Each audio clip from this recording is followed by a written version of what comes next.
Alright, think we're live. We should be live. Hey, what's up YouTube? Welcome to Play It Painted Live. Hope you guys are having a good Sunday evening. We're gonna fire this bad boy up and see what we got. We're not gonna switch that. We are gonna go here. Alright. So yeah, I'm gonna hop into my Play It Painted Discord in the on-air section. If anyone is willing or interested in joining me and saying hi and doing the things, let me know. Or just hop in. You could just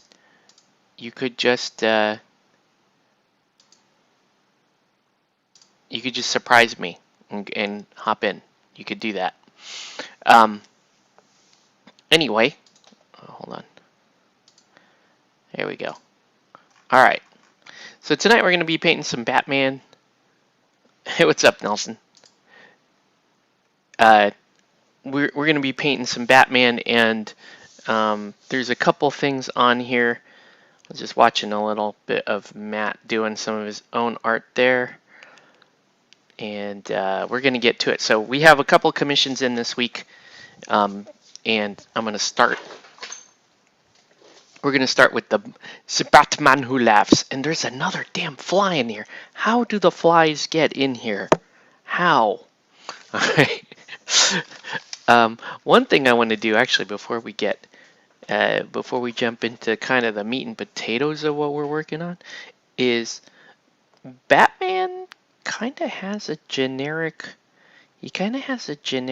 black outfit. So what I'll do is we'll give him his base, like his big old base coat of we're gonna go Templar black, and that's gonna kind of be a guide for how I need to paint the rest of this model. And then we're gonna switch gears. We're gonna go over to the Robins, and we're gonna paint the Robins because Nelson, I know you have kind of an idea of what colors the Robins should be because you don't want them all to be the same. So we'll have to kind of work through that and figure that out. But anyway, let's get going here. Yeah, so putting these together, it wasn't that bad. The issue with it is there's just a lot of cleanup on this. There's a lot of cleanup on this. Luckily, this guy, he's a little too big for this screen, but we're not going to see much of him tonight. We're really going to be working on the other stuff a lot more so than the actual Batman here. So we're just going to see a little bit of him while I essentially I'm just going to base coat him, or not even base coat him. He's just going to have I guess it's a color block. Yeah. That's what we call this. I don't know why I lost that term, but we're going to give him a color block tonight. And then later on in the week, we'll actually start to work out proper painting for this dude.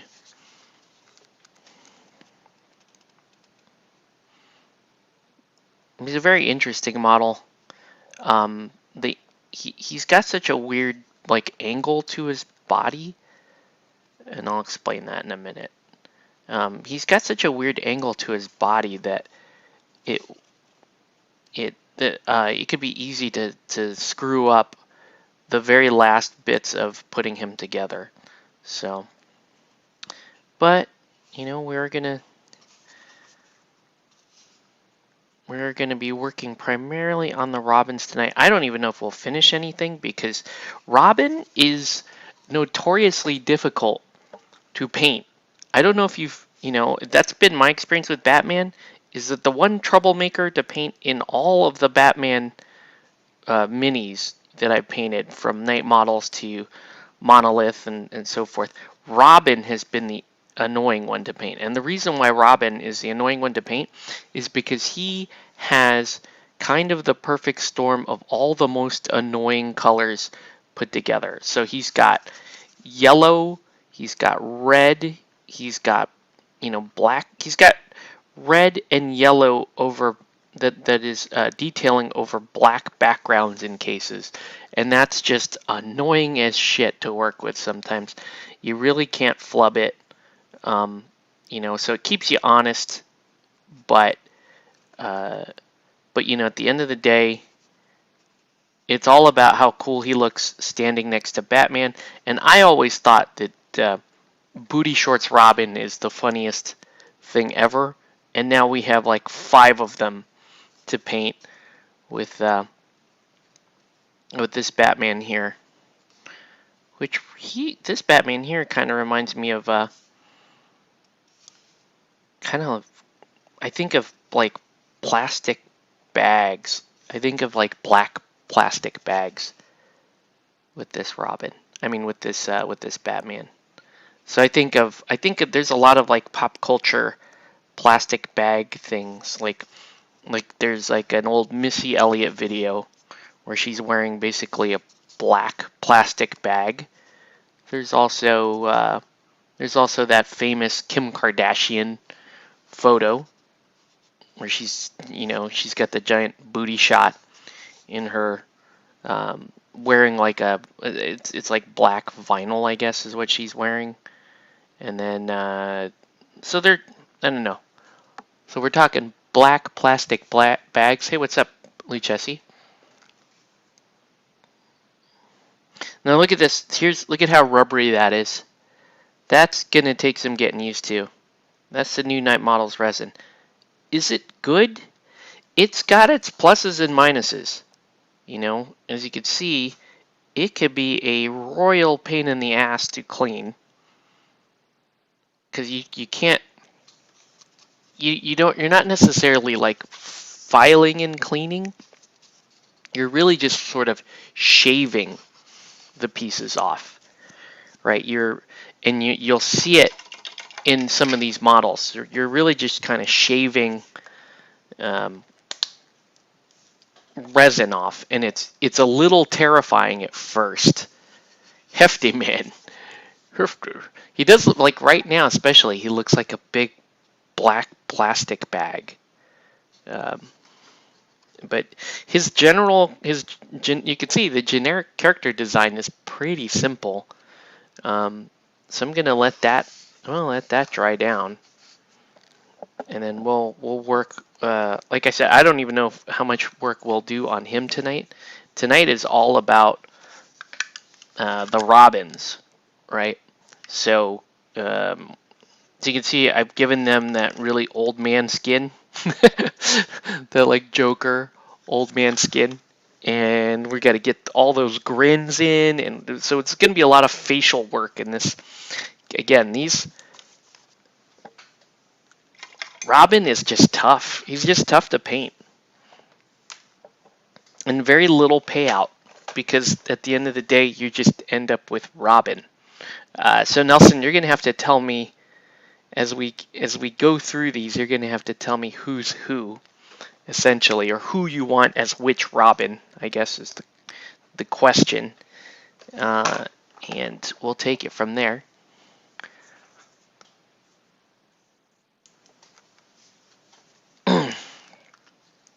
Oh yeah. Okay, yeah. So thank you for explaining that, Nelson.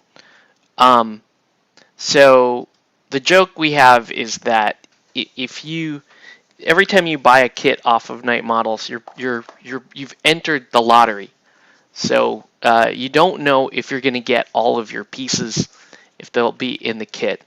And so what happened the other night when I was building these kits was I built the kits, and then I was missing the bottom piece of one of the Robins and couldn't find it, and reported it to Nelson, who then reported it to Chris, and then I don't know, a little while later, it fell out of the weirdest part of the. I mean, it could very well have just gone into the abyss. But because they didn't put this kit in a plastic bag, it's just loose in the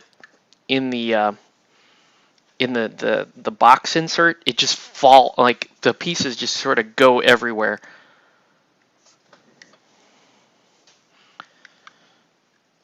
So I think Night Models understands that hey, they're not out of the gate, they're not exactly doing the best job uh, making sure all their stuff um,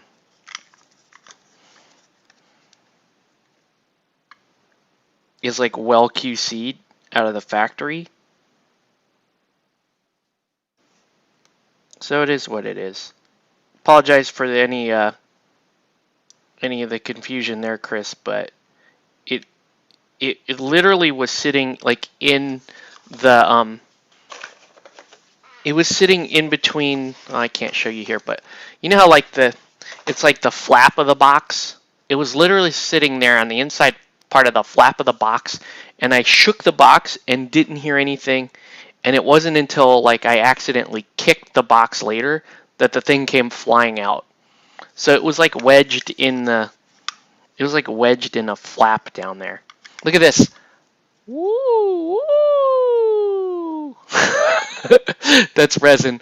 Woo! So, anyways, that's something that you could get used to. That you need to get used to when you're working with these kits. It's good that they're super flexible like that, but it now you have the same type of cleaning that you have to have for PVC kits. So if you're used to paint, like if you remember cleaning up the old Relic Knight stuff or the Wrath of Kings of Simon, the original kits, where they have mold lines everywhere, and then like big chunks of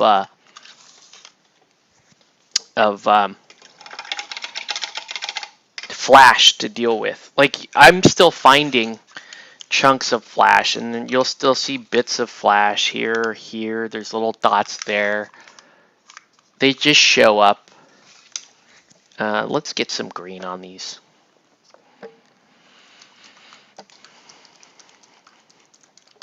Oh, and I have to have. They have to have like lips as well. Oh wait, yeah. We got a lot of stuff to do. These robins are no joke, man.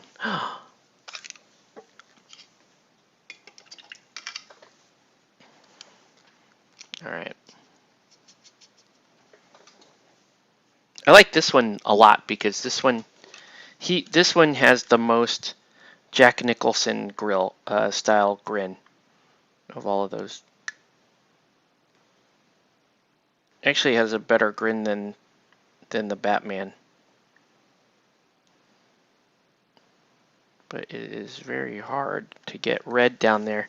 And you're playing a little balance here between being able to see that red and then it looking absolutely stupid.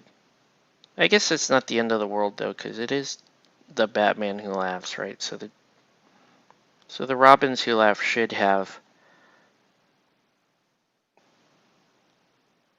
fairly visible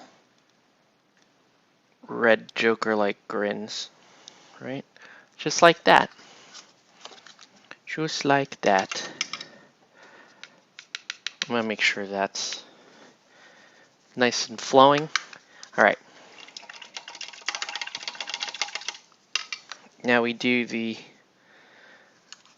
mask, which we're gonna do Warp Lightning. All right, Nelson, you can tell me who this Robin is supposed to be and what associated color you should have, right? Because they're all gonna kind of have a main color.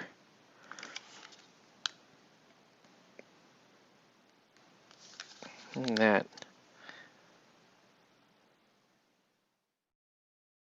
this is the go with a smile.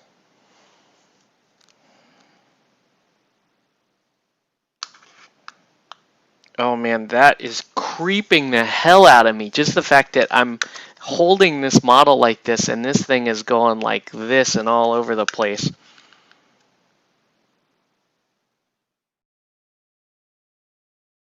That is creepy.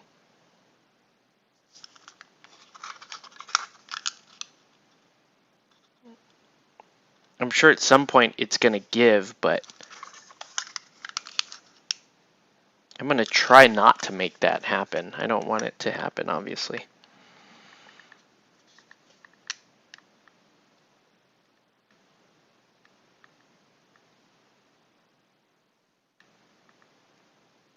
Yeah, this is about as bad as painting eyes on camera. I'm just getting this down. Let's make him Nightwing color blue and black, but still with green hair. So does he not have any yellow or red on him? I'm confused.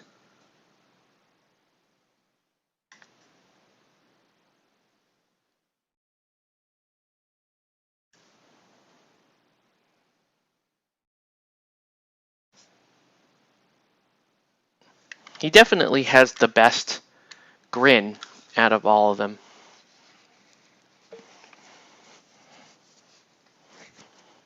All right. Nelson possibly starting a debate here by saying that Dick is in fact the best Robin. I honestly don't have an opinion. I don't.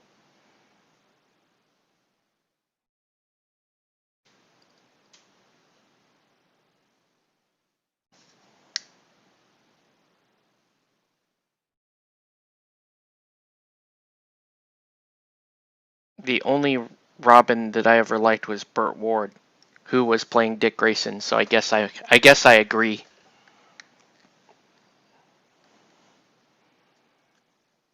The fact that they called him Master Dick was awesome to me.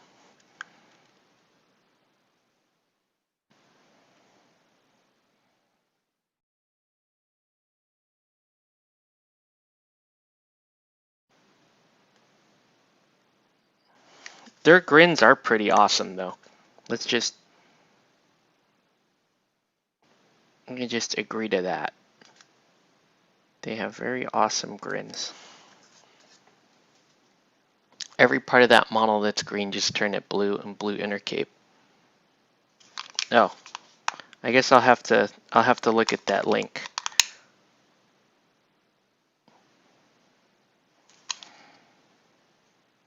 But they can all have green hair and green masks, right? Because that's what makes them the Joker-esque. So you've got the Joker call out here. Oh, I just noticed this one has really wrinkly skin too.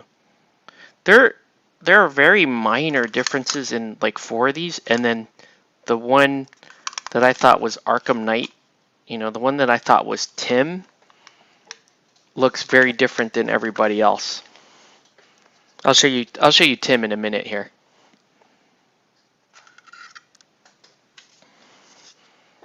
The poses are great though. Look at that one. I'll forgive you for Tactical Rock. Should I? Oh, I hate Tactical Rock. It's the worst. Tactical Rock is the worst. Let's just agree that even Marvel Crisis Protocol couldn't do their minis without Tactical Rock. Stupid Tactical Rock. Let me do all the lips actually before we. This guy here has a kind of has an overbite to his grin. So I gotta be.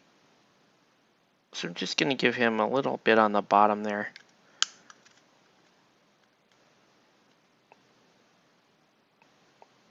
Ooh, that was a lot on the bottom.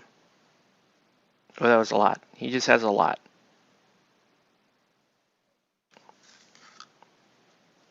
Maybe this is, what's her name? Stephanie? Maybe this is Stephanie. Who knows? Maybe. Actually, I can fix that.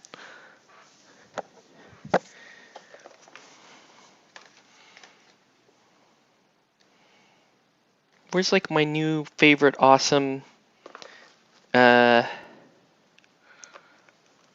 Reaper paint? What? I do not see it. No, it's here somewhere. Oh, there it is. Okay.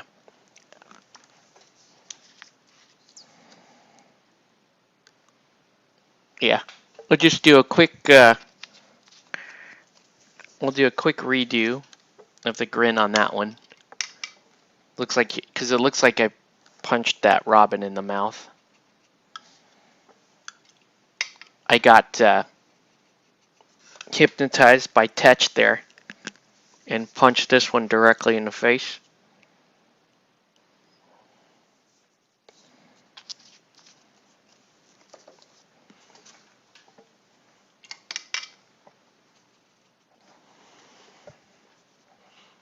And Stephanie looks gorgeous with those lipsticks. Well, I'm going to get the teeth back. So I'm just going to do this. I'll leave the red in. But I'm going to drop. I'm just going to return the teeth. Alright, so a little bit of black in there just to divide it. And then let's get some teeth in there. Actually, I'm going to keep going because I'm probably going to end up having to do that on a bunch of these. This guy here, he actually has his tongue sticking out. So we're going to use a different color for the tongue.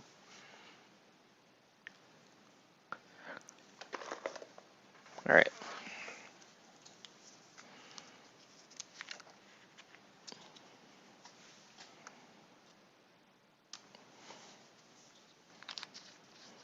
It is really, I will say this, as annoying as the cleanup was, see that big old piece of flash there? Like with resin, that would be easy. I could just like, or if it was hard resin, I could just like basically do this and nick it off, but that's going to be very tough to get. Those little tiny little nicks like that.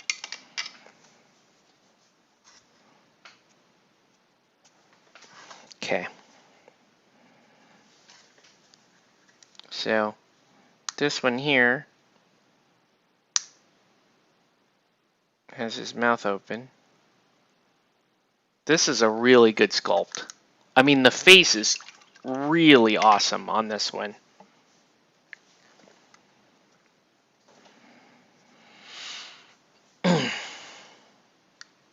Look at, you see how I'm like, I can like lean him forward. It's creepy, but I'm taking advantage of it. So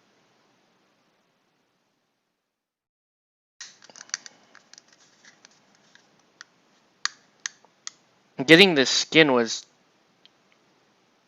interesting as well. Because you almost start off with like a, whoa, you start off with like a regular skin color, but then you paint it like with a mix of like bone and gray to get it that way.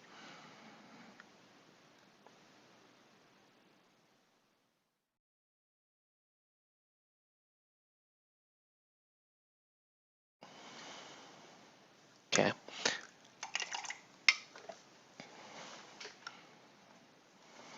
And then to get the teeth to look the way we want them to, first gonna paint them black. Like that. And it'll also give me some definition behind the mouth. Or deep into the mouth. Okay. But yeah, it's been a while since we've seen, like, look at how expressive these are. And the angle on this one is really good. As much as I hate Tactical Rock, that's a great angle. That's a very good angle.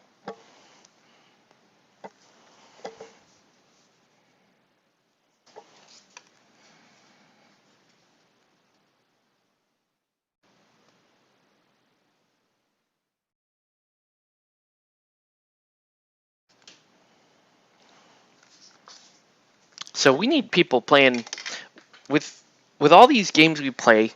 We need more people in the pool of people playing these games, including Batman, including Malifaux, including Aristea, and yes, Guild Ball. We still.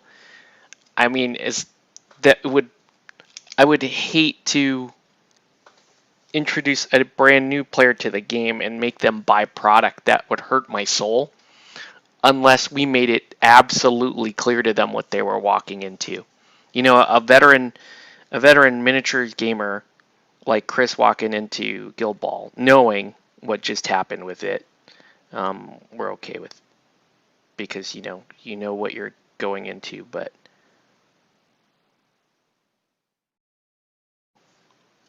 so realistically,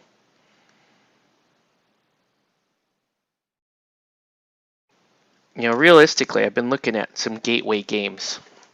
Um, so I was looking at um, Aristea primarily.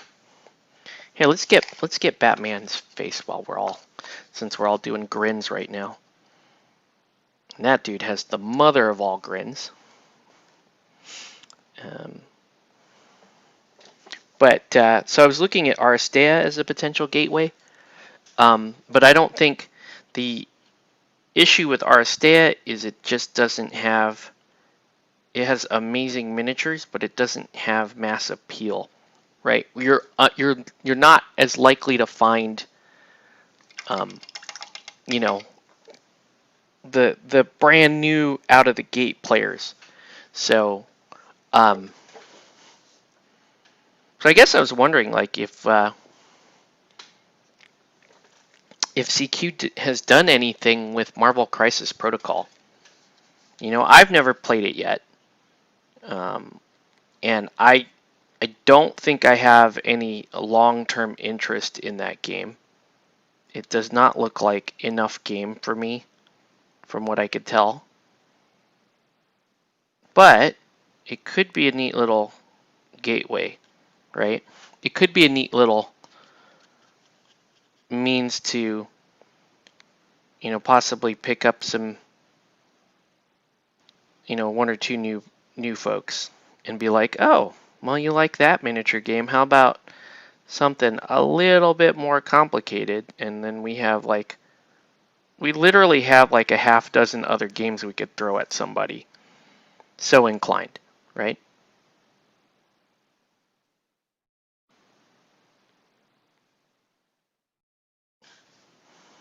So there's that. I don't know. What are your thoughts? Has CQ? I mean, there were people. We've run into people at CQ that were looking for other MCP players, right?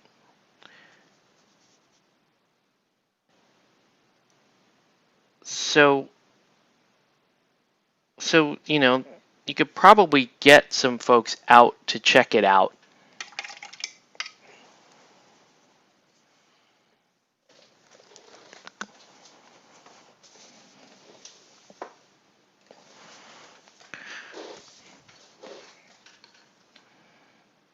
I just wonder,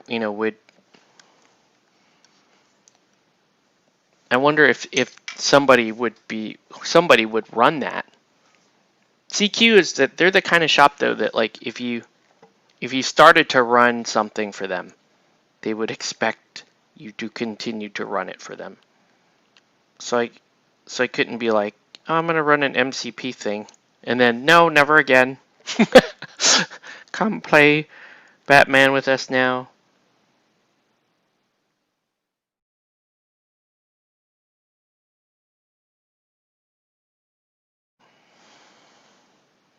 I was also watching some videos.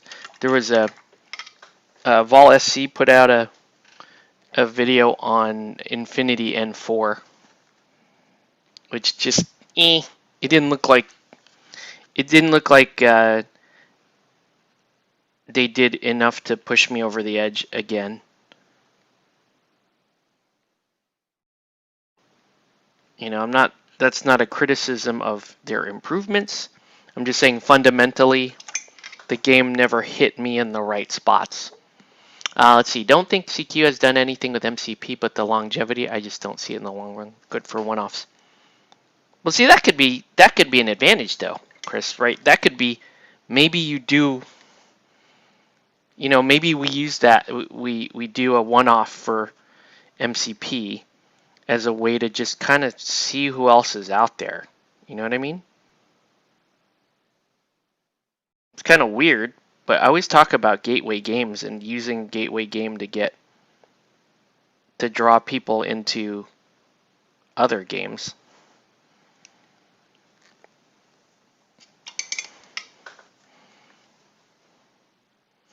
Let me just get some fingers. We'll just do. This is a diluted Guilliman flesh. I'm just going to use it as a kind of an undertone block here for the hands, and then we'll actually hit these hands with lighter skin.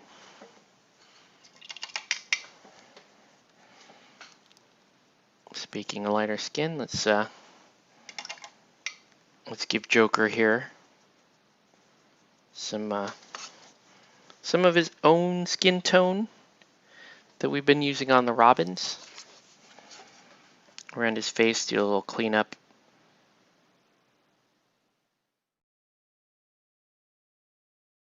Just so you can kind of see where he's going.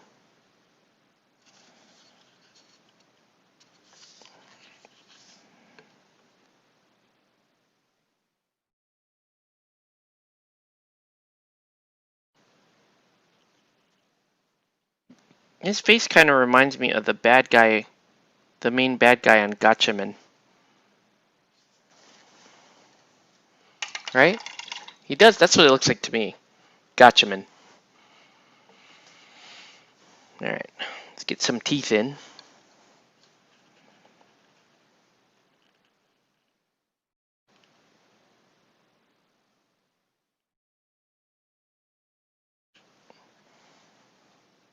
And some bright teeth. Alright.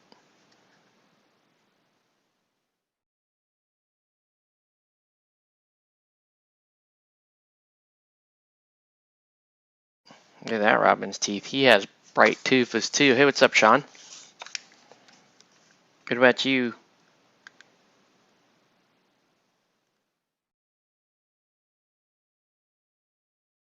Well, she got some bright teeth too. I may have overdone her grin. Now she's starting to look like Alfred E. Newman.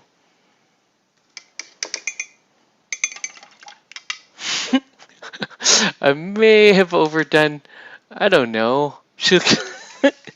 Hold on. Let's finish these real quick.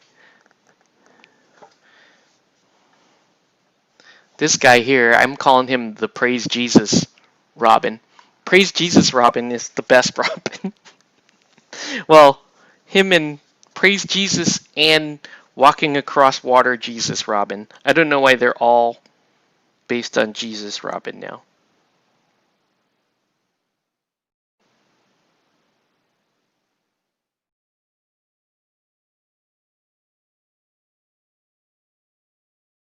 Look at that. Good toofs. Working on that spooky Robins. Let's get your teeth back in.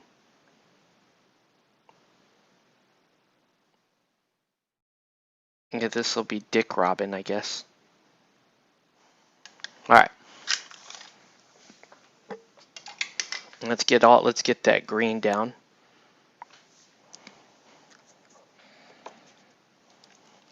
Don't forget, we got this dude. I'm not sure who he is.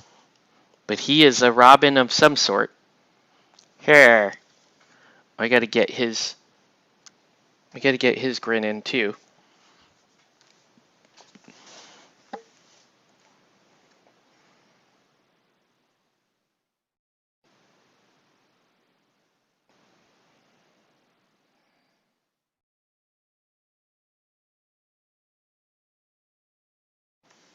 Aha. Okay. Just as long as all them robins.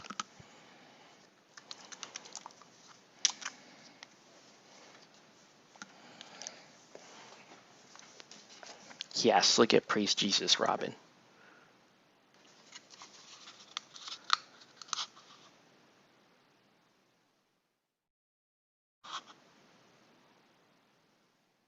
Right? It's pretty triumphant hallelujah right there on this dude.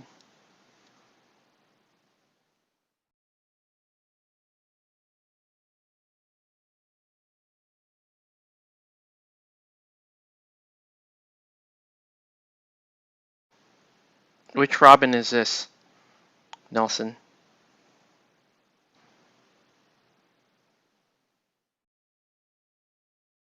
He is also quite cool.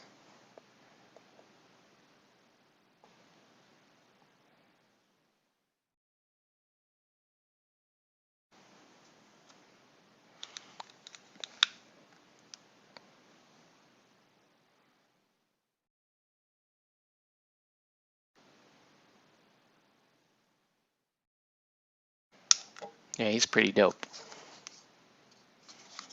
Fancy Robin man.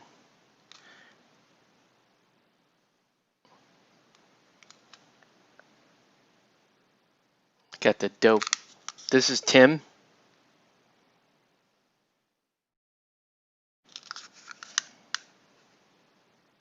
Does that make him Red Robin? Well, you can tell me what the color schemes are as we go through them.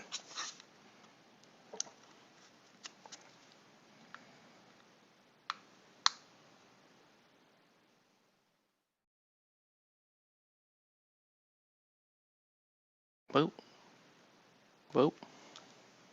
Little mistake there. Tim is the most loyal. Yeah, he didn't even change his name from Robin. He just be Red Robin when he went.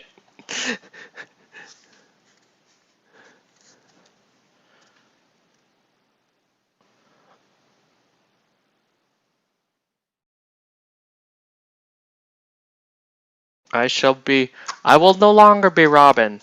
I shall be Red Robin. Okay.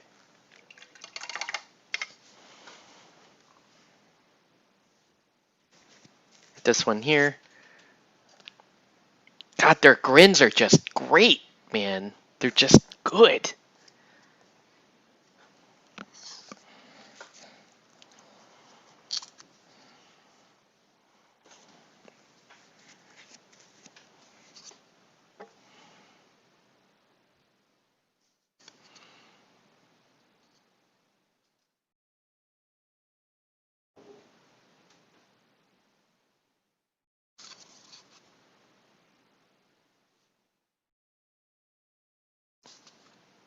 No, is is this box a 350 rep crew by itself?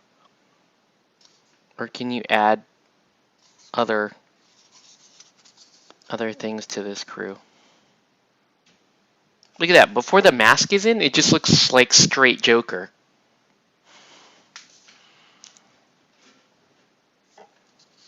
Okay, so we got a red and black Jason Todd. Well, no, wait. You got Tim. Well, one of these is Damien too, right? Because you got 5 Robins here. We gotta figure out who the guy is in the hood who has blue skin for some reason. And then the rest of these are all, morphologically, they're all the same.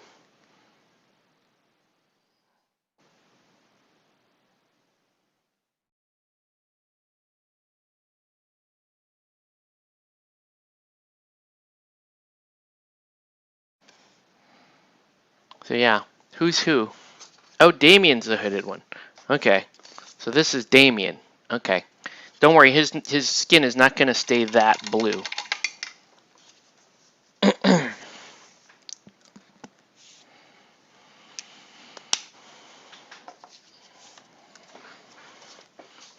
You can switch it to Robin's up for Commissioner Gordon. All right.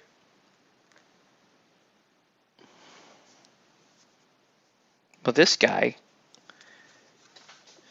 may be the easiest one to do, even though he's got a face under a hood, and that drives me insane. I hate painting. I hate painting facial details under hoods. It is dumb.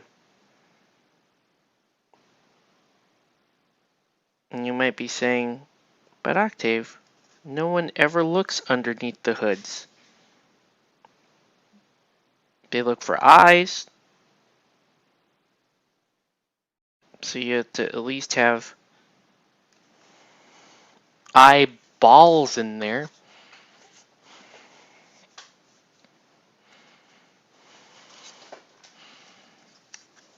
Alright, so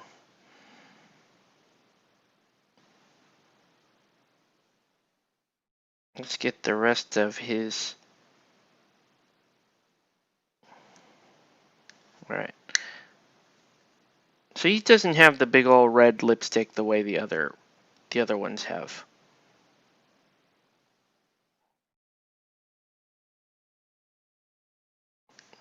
I thought maybe, like, is this guy blue because he's drowned or something? Like, what's the deal with this one?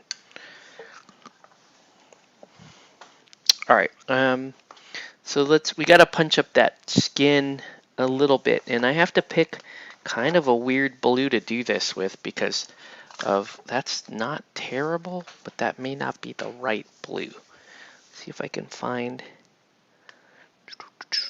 Yeah. Yeah, he's here on the bed. Let's see.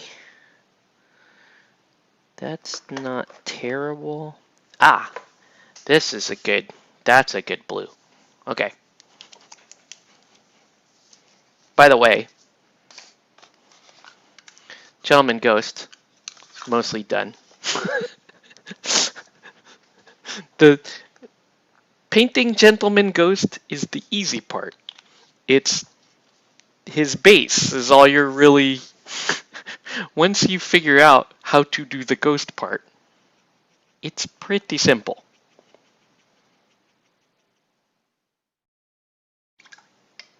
Alright, so we're going to get his.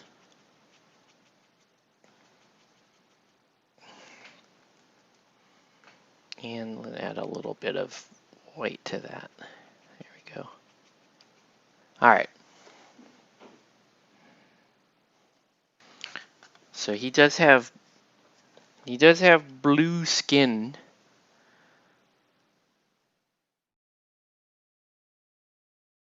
I just thought this guy was Tim for some reason because he has that Arkham Knight hood.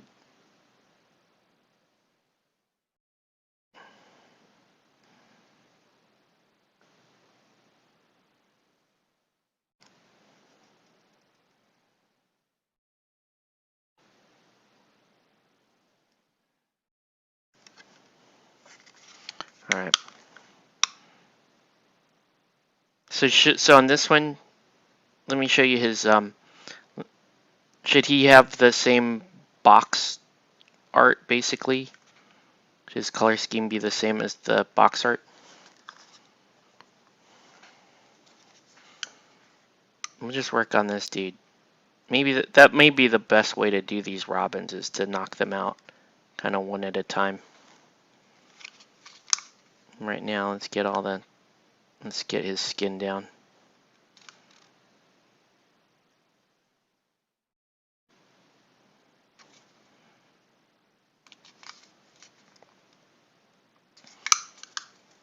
All right. Also, in other news, we're looking for a September date for the final Kingdom Cup, the last Kingdom Cup. All right, no more Kingdom Cup after this. So this is our farewell to the Kingdom Cup. I still have to get the final cup engraved, and then we can award it in September. Kelly's talking about having it be a 2-day event, which is like I'm like, that's pretty damn cool, but is it feasible? Like, are we going to get enough players to make it a 2-day event? You know, can I give up? The hard part for me is I do not believe I could give up my entire weekend to host Guild Ball. So I don't know. We'll see who can show up, and then maybe, you know, you have to be willing to try. Like, if you can't make it Saturday, you can play Sunday, but then you have to, you know, the finals has to be Sunday or something like that, right? Maybe Saturday is like a 2-round, and then Sunday will have a 3-round, because there will be I guess everybody will get to play 3 rounds, and if you play Saturday, you can get 2 of your games done Saturday, and then your final game happens Sunday. Something like that. I don't know. All right, let's look at box art here. Oh wait, before I even do that, I have to finish. I gotta paint the little eyeballs in these guys.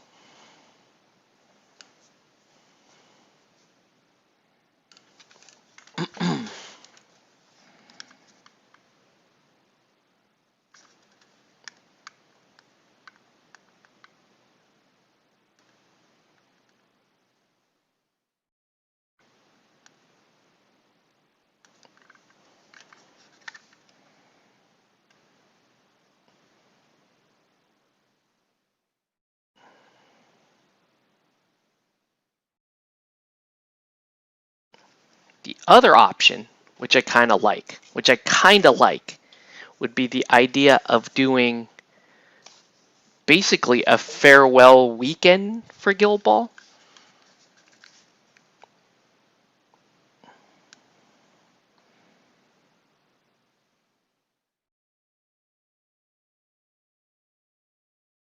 Where we kind of do a qualifier on Saturday. We do a 3-round qualifier on Saturday.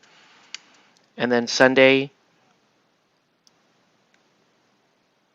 we also have a 3-rounder.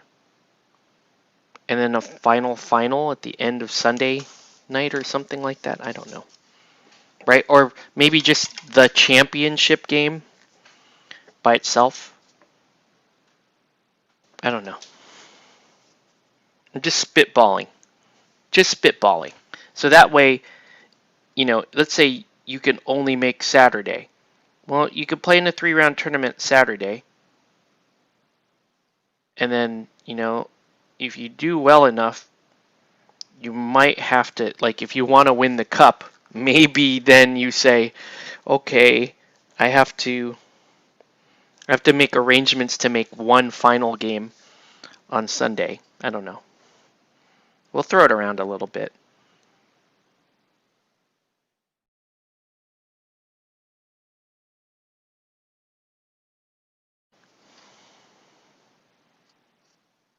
Oh, man.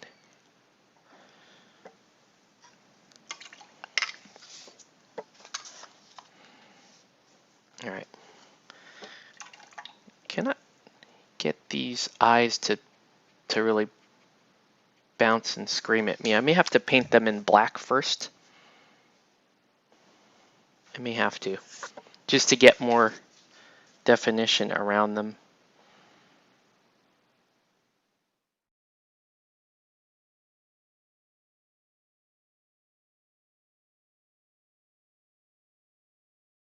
Because, yeah, if I'm just going in white like that, not It's not doing what I need it to do. It's just not prominent enough. Okay. Yeah, we're gonna have to drop in a black outline so that you can see. Yeah, the farewell, the Guild Ball farewell tour. I mean, I could give out an OP kit Saturday, and then if you stay on, right, maybe the top,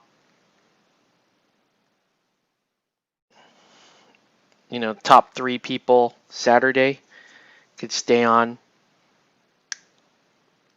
for a single elimination tournament Sunday. I don't know.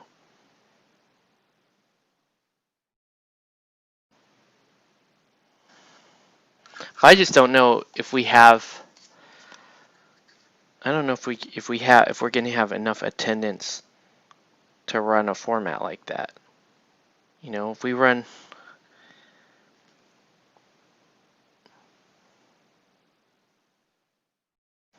I think honestly, I think if you want to win the final cup, I think you have to be willing to play both days. I think so. I think you have to. I don't know.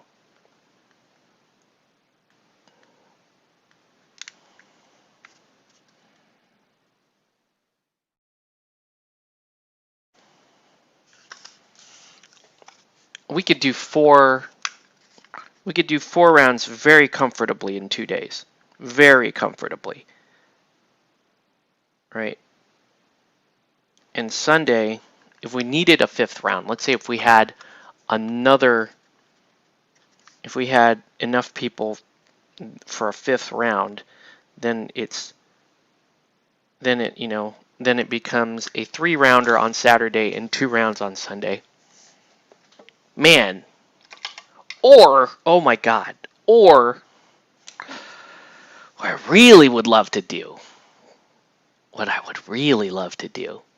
would be team tournament Saturday, single Sunday. That would be sexy, right? Team tournament Saturday. So let's say we only had 4 teams. That's 12 players. If you had 4 teams on Saturday, then the top team, they basically go into the Sunday singles tournament as with a bye. Like they just get a 1st round bye, and everybody else can play Sunday. I love this idea. I love this idea a lot. Oh man, we're gonna maybe let's play around with that idea, because I've always wanted a team tournament, and I will never get to play in a team tournament now. Thanks, Guild Ball. That's all I wanted to do. That's all I wanted to do. You guys know that, right? When they announced a team tournament in Chicago, I was like, okay, who the hell is going to come with me? Who's in, right? And me and Kevin definitely were in. And we were trying to figure out our 3rd. And last second there, Reagan stepped up to the plate. And so it was going to be the 3 of us in Chicago, July 2020. Well, and then 2020 actually happened, and you know the rest of the story. Oh, I'm liking this idea.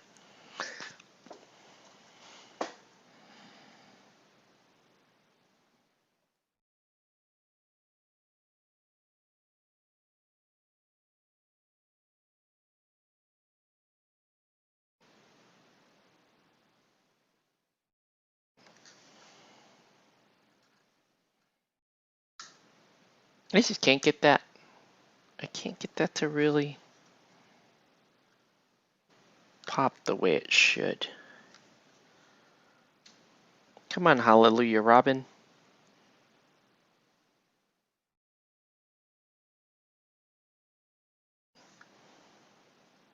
I just can't paint when it's just cavities like that, and the paint just sort of slides in to the hole. It just never looks right.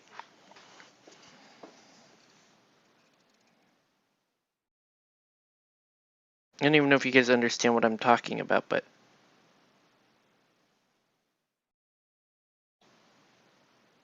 okay, like that's somewhat prominent. It's not that prominent because it's just sitting in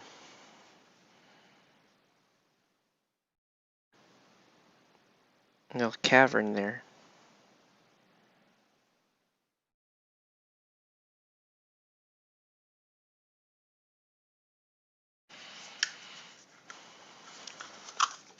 Yeah, would love that. If we did, the dream would be have a team tournament Saturday. The winning team gets, they get the prizes for Saturday, but then they also get a bye round awarded to them if they're playing for the cup on Sunday. I just don't think we can get enough players for that. If we did 2 tournaments, I don't know.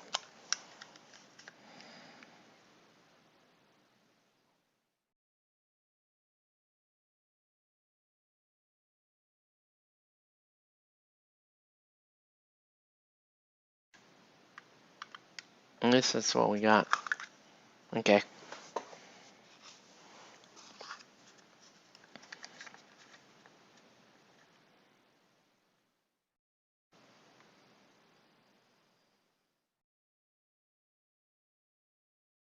Okay, that was a lot of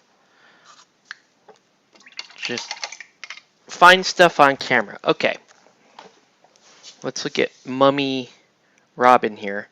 So main outfit looks red. He's got a yellow cloak underneath. He's got a yellow R.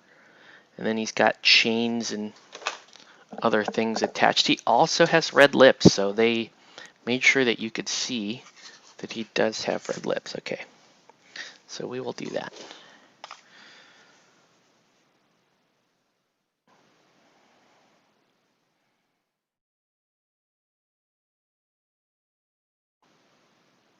And I guess that's what makes me sad. I never got to play team format.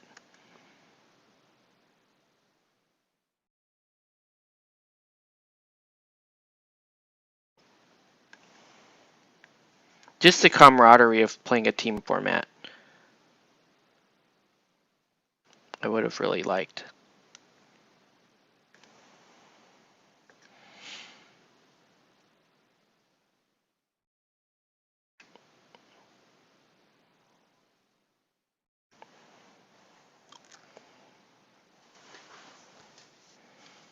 Okay, this grin is very hard to place, actually.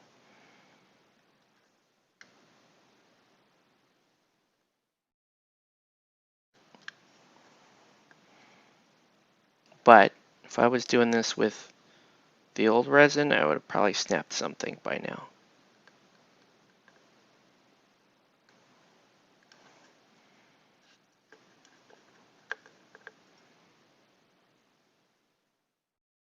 And the grin does look pretty good, actually.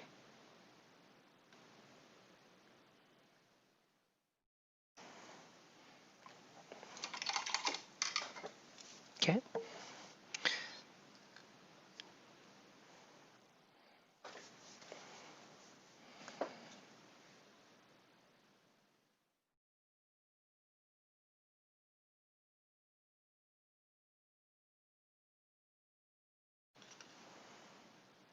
Okay. All right, let's do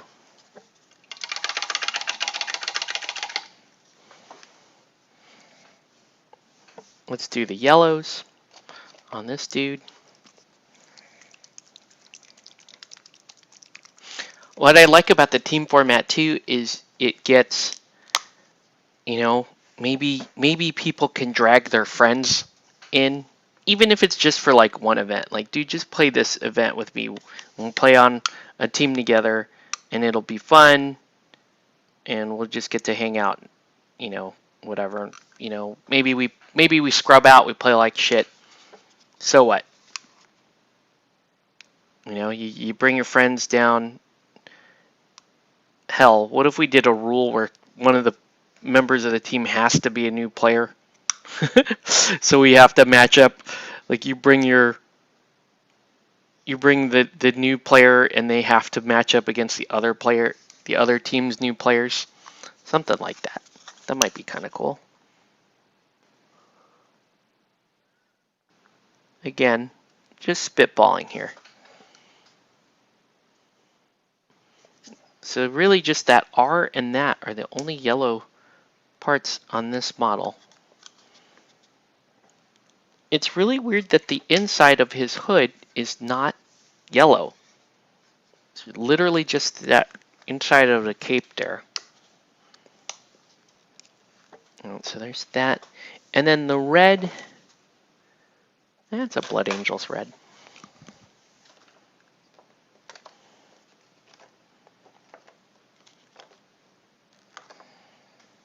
Blued Angles red.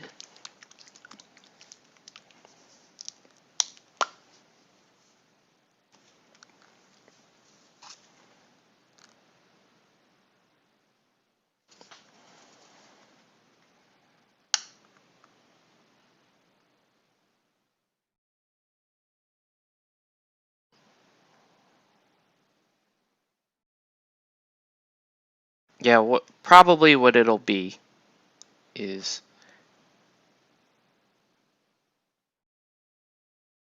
whoa.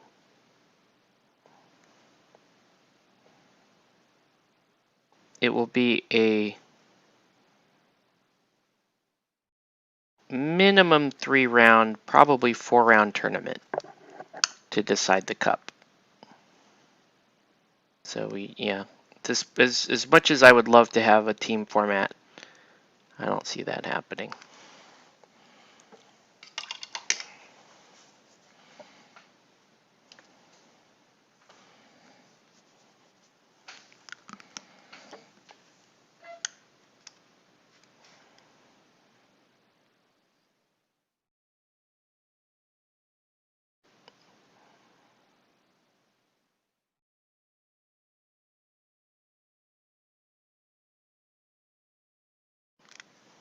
Okay.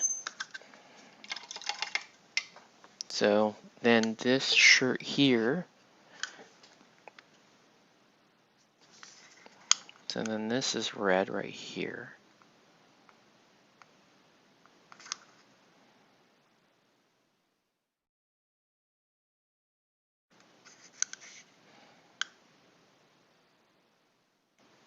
And then that's just like a rusty chain, I guess.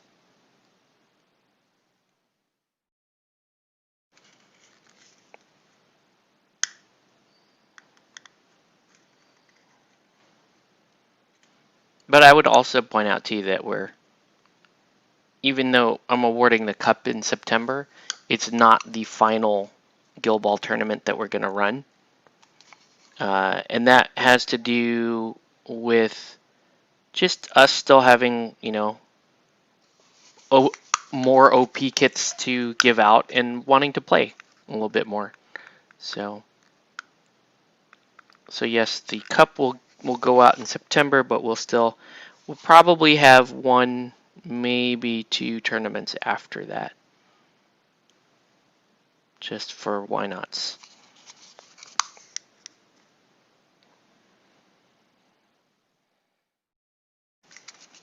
Maybe more. I don't know. I don't care. I mean, people are still we're gonna play for a while, and until I guess the decision is to just play for a while until suddenly we don't play anymore. I think that's kind of where we're at. We're gonna play. A lot of us have teams that we haven't tried yet, or just like getting together with this crew, and maybe we do some events while really we're trying to find a new like more permanent home for our community.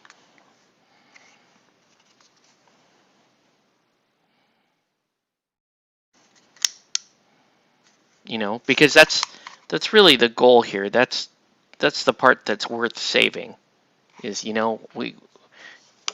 regardless of, whatever pipe dream, I don't want to say pipe dream, but whatever could potentially happen to Guild Ball, the idea, no matter what happens, it would be a good idea to keep our little community up and going and continuing to play games. Yeah, or Malifaux, right? Alright, so let's do Basilicanum. Yeah, Basilicanum Gray.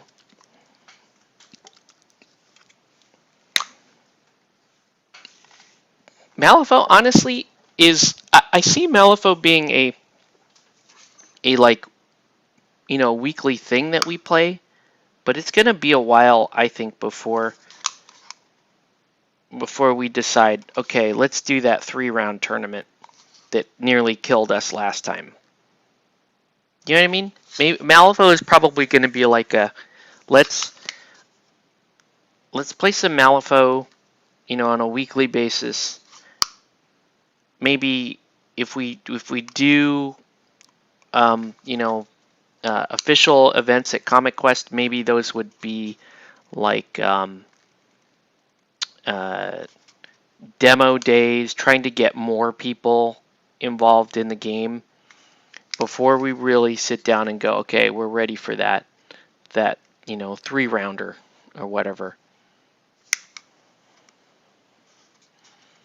Then we can actually, go at Malifaux with some sanity and a little bit more focus on what we're trying to do there. Malifaux is just such a weird animal these days. It's a very fun game that eats up a lot of bandwidth.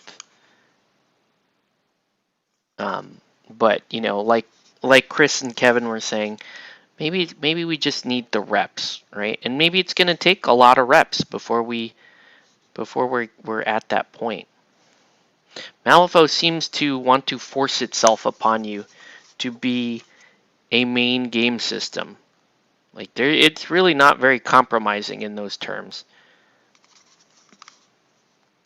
I imagine if you play Malifaux too casually, that it can probably wind up frustrating you, and you never feel like you were ever good enough to play anybody. I really think it kind of highlights one of the issues we have in miniature gaming. I think it's I was going to do like a long form video on this, but here's where we're at as I see it in the miniature gaming world, right? We have these companies. There are folks like us, which are, we'll say are the career miniature wargamers, right? That we're going to spend years of our lives continuing to play whatever miniature war games we want to play. And when we play a miniature war game, it really becomes kind of an all-consuming event or thing for us, right? It's not enough for us to know the basic mechanics of the game and be what we would consider to be sort of rudimentary. Oh man, okay, I'm going to use this term and take it for what it is. If you don't like it, well, oh well. And I look at it this way. If you watch Guerrilla Miniature Games, right? If you watch Ash, Ash is awesome, right? Love Ash. He's great. He plays, he plays as many systems as I do. Or he's played at least as many systems as I do. And Ash maintains a broad overall understanding of miniature games. But Ash, if you watch Ash's Guild Ball videos, as a Guild Ball player, you don't get anything from those videos. You're like, oh, Yeah, that's just sort of casual Guild Ball. There, it's not really Guild Ball, right? Um, if you watch him play Batman, it's kind of the same thing. You're like, yeah, that's Batman, I guess, but it's not really Batman. And you could say that of the second and third edition games he's played. Um, but Ash is the kind of customer that these miniature manufacturers are trying to find. Okay, I'm going to put this bluntly. They're not looking for us. Okay? They know they have us. We're around forever. You could almost make the argument, especially in the case of Steamforged and maybe and Games Workshop, that they would rather not have us. And therefore, and I'll explain that in a minute. But yeah, that they would rather not have us because we carry a lot of baggage because we're just so damn obsessive about our games. We're just so passionate about them, and they're like, dude, I just want to sell more miniatures, and I can't keep selling to you. I've got to sell to your normie friends over there. And your normie friends will never understand the games as well as you do, but that's okay because they have money and they're kind of cool and they're going to tell their friends. And for every one of you hardcore miniature gamer that's out there, I could get like 12 to 15 casual guys, which are going to be much easier to please. They're going to be happier with my products overall because I'm not going to make them balanced, heaven forbid, because I don't want my miniature game to be this like ultimate truth sayer of who is good and who isn't good. That's not my goal. That might be your goal in playing the game, but that's not my goal in making the game. My goal in making the game is to sell to lots of people. So, uh, so yeah, that's something we have to bear in mind. They don't actually want us. We're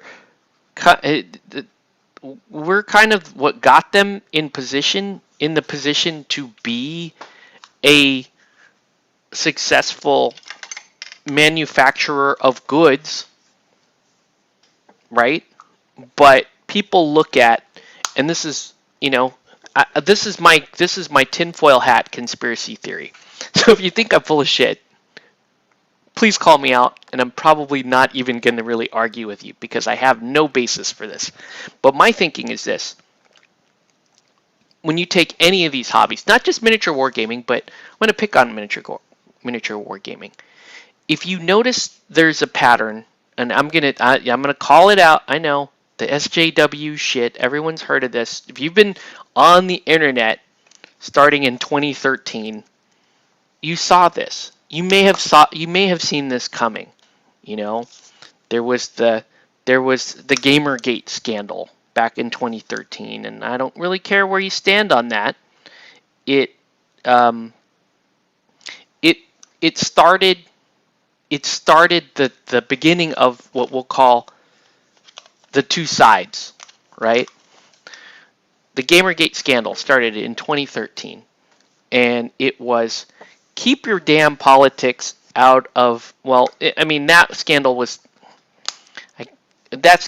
about, I guess, games journalism, harassment of women in the video game space, and all that stuff. But it had the political undertones of the side, the folks that wanted to gentrify a hobby space. We'll call it video gaming. They wanted to gentrify video gaming and make it more suitable for a general audience, by embracing these more politically correct views. Okay, we'll just put it that way. We'll just put it that way, regardless of how you feel about it. This is my tinfoil hat theory. So it was like, okay, we want to espouse these ideals with the idea that I'm sick of these fat, white, judgmental, OCD gamer nerd types. I'm sick of them because they scare everybody off. And yes, they're the reason why we got as far as we did. But if we want to go further, we don't want our player base to be these hyper nerdy guys anymore. We need our player base to be, Stan from accounting and his wife, Brittany. And we need their kids, Chase and Kayla. Like they need it to be more mainstream. Now it's kind of weird that I'm saying that because if you look at the political ideologies that they espouse, that they have formally embraced and that they're trying to bring in, that seems counterintuitive because why would you want super wokeness feminist thing, intersectional thing? Why would you want that if you're really just trying to get the normies? I'm not saying that the strategy makes sense, but the strategy is to change the audience, and it's the weirdest thing I've ever seen. It's I work in private sector, and I know when we look very closely at the demographics of the people that buy our products and the people that are new to trying out our products, and we try to cater to those people, right? We try to cater to those people to go, okay, well, in my case, it was like, oh, we can't get millennials to buy our products. We can't, so we got to appeal to millennials, and we had all these like marketing strategies to like, okay, this will be appealing for millennials. You got to tell me who this guy is, by the way. Who is this, and what color is he? I'm waiting for you, Nelson. So they want to cater to millennials. So we tried these different things. It's like, oh, let's make apps and let's do things that we think millennials want, and it's like pulling teeth to get them on board. And then it's like, okay, let's change some of our political messaging, and because millennials care very much like that everything that they do or buy needs to have a high moral stance, and they need to feel like they're somehow saving the world. And I hate to put it that way. If you're offended by that, hey man, that marketing shit works though. So some of these marketing types have figured y'all out that you are. It's really horrifying. It's a little horrifying when you think about it, but it's like I have to feel like I'm saving the world when I buy this brand of trash bag. But that's that's what works, right? There has to be a moral crusade for this demographic. So, and the whole nerd, we'll call it the usurping of the nerdosphere by the mainstream has also kind of led to this. Like, let's gentrify this by getting rid of the stereotypical, virgin in his basement. And yes, they break it down in the most demeaning fashion manner possible. And you might get up out of your chair and you're like, hey man, I'm a normal cool guy. But okay, whatever, dude. If you have to defend that, you're probably not, for one. The other thing is you're also losing the sight that, hey, a lot of the people that you're enjoying this hobby with, they got here because, like I explained before, they got here before because this place was a haven for anybody. It was not judgmental of people. It didn't matter what your politics were or how you felt or anything like that. But now it kind of does, because they're trying to get this bigger audience. They're trying to they think they may be building for the longer term, right? By changing out you for people who care less, okay? And I made this argument before. The problem with the communities that are being affected by this, and that they go to war with one another, is that the people rooted in those activities care too much about those activities, right? And I'll get to that in a second. So, you know, if we go in and we're painting all of these Batman things, I've got to look at like a Nightwing type thing. It looks like, okay. So if I did the Cape Black, and okay, and I did all of the parts that are yellow, blue, but really did most of it in black. That looks right. Okay, I got this. I'm gonna kill that stupid fly. Thought I got it. No, I didn't. All right.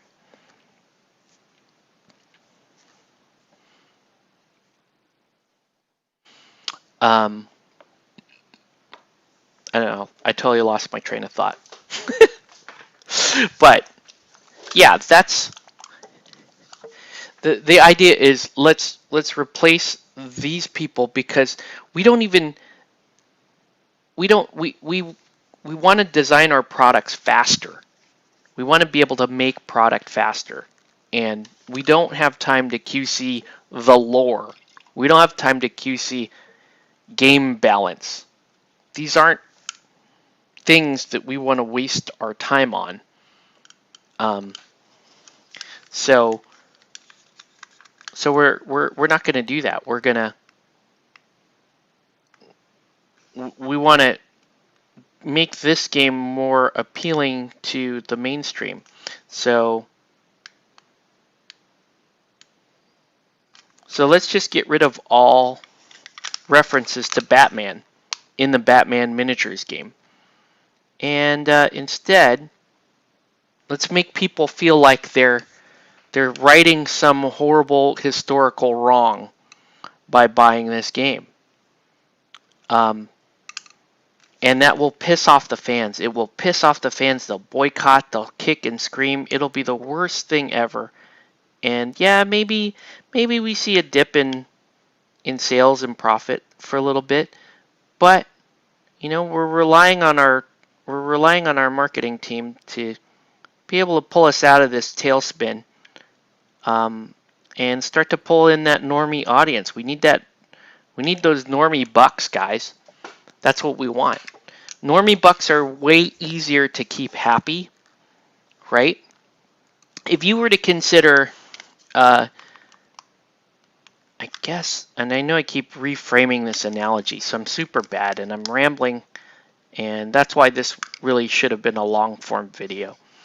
But look at it this way. Pretend that you are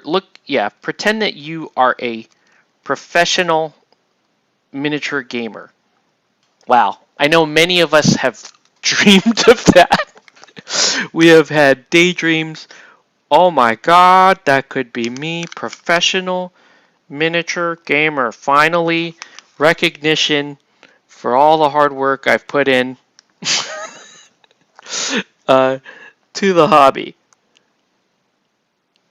Please understand, I'm talking mad shit right now, so calm down. It's okay. But imagine that. You're a professional, hardcore miniature gamer. You're an industry expert, you know, and you like your products a certain way. Well, the manufacturer understands that if they continue to make for you, if they continue to make these products for you, they have to continue to adhere to a very rigid standard of, you know, of excellence, of what got them there. And the fact is, you are not cool enough to get them normie bucks in that we all want. We want the normie bucks. Okay? Right? Thank you for buying version 1 of what we put out, Thank you for giving us enough capital and enough resource to chase this final frontier here. But it's not that we no longer need you. It's not just that we no longer need you. We no longer want you. Okay? Because other people have a problem with you. They didn't like you in the first place. That's why a lot of you ran to this hobby to begin with.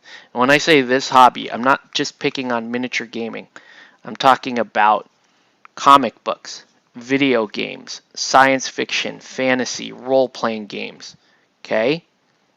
And if you look, really, there's some parts of the quote-unquote nerdosphere have been, have shown some successes in being able to gentrify, right? You're seeing comic books are, even though sales are just dying on comic books, the audience for comic books is becoming a lot more sort of socially conscious hipsters, and they got rid of a lot of the toxic people that were like, oh, Batman must be white all the time, right? However you feel about that, however you feel, I'm not even gonna comment on how you. I'm just saying they have had some success in converting their readership over and getting rid of the quote unquote that element, right? That element is you, though. I'm just saying that element is you. Whether you, I don't know if you're okay with that or not, but so yeah. So let's gentrify miniature gaming. Now you might be wondering, how the hell, like, I'm pulling this theory out of my ass. But if you were to look at that pattern from 2014 where it started in video games, then it made its way into comic books. It even took a detour into heavy metal where they told the people to just F off, basically. It made it into, it tried to go for heavy metal. And we were watching this downstream. Me and some other people were watching this downstream, and we've kind of held this theory. And my prediction was that it would get to miniature gaming, that it would get specifically to Warhammer 40K, because Warhammer 40K was on the cusp of being just successful enough to catch their eye, but that it would get to Warhammer 40K around 2018. So I'm 2 years. I'm 2 years too soon, but that was my prediction. I'm like, they'll get to us around 2018. It will start with Warhammer 40K, and we'll see where this fight actually takes us, right? So that's where it went, and I hate to draw Guild Ball into this argument, but did you see what they wrote about the Guild Ball community? I mean, that is, when I say the problem is you, the problem is you. I ask this question not rhetorically. Are we the problem with miniature gaming? We the people who love miniature games, do we love it too much? The manufacturers, do they hate us because of that? Because we know their games better than they know their games. And we're always so quick to criticize, and we tell them how they should make their miniature. Like, we never stop telling them. We're constantly telling them, here's how you make your game. Here's how you make your game. Oh my God, why did you just make that new version of your game? It's so bad. You made all these things overpowered. You should have looked at the stat line for every individual thing. And you're like, dude, that's not the goal.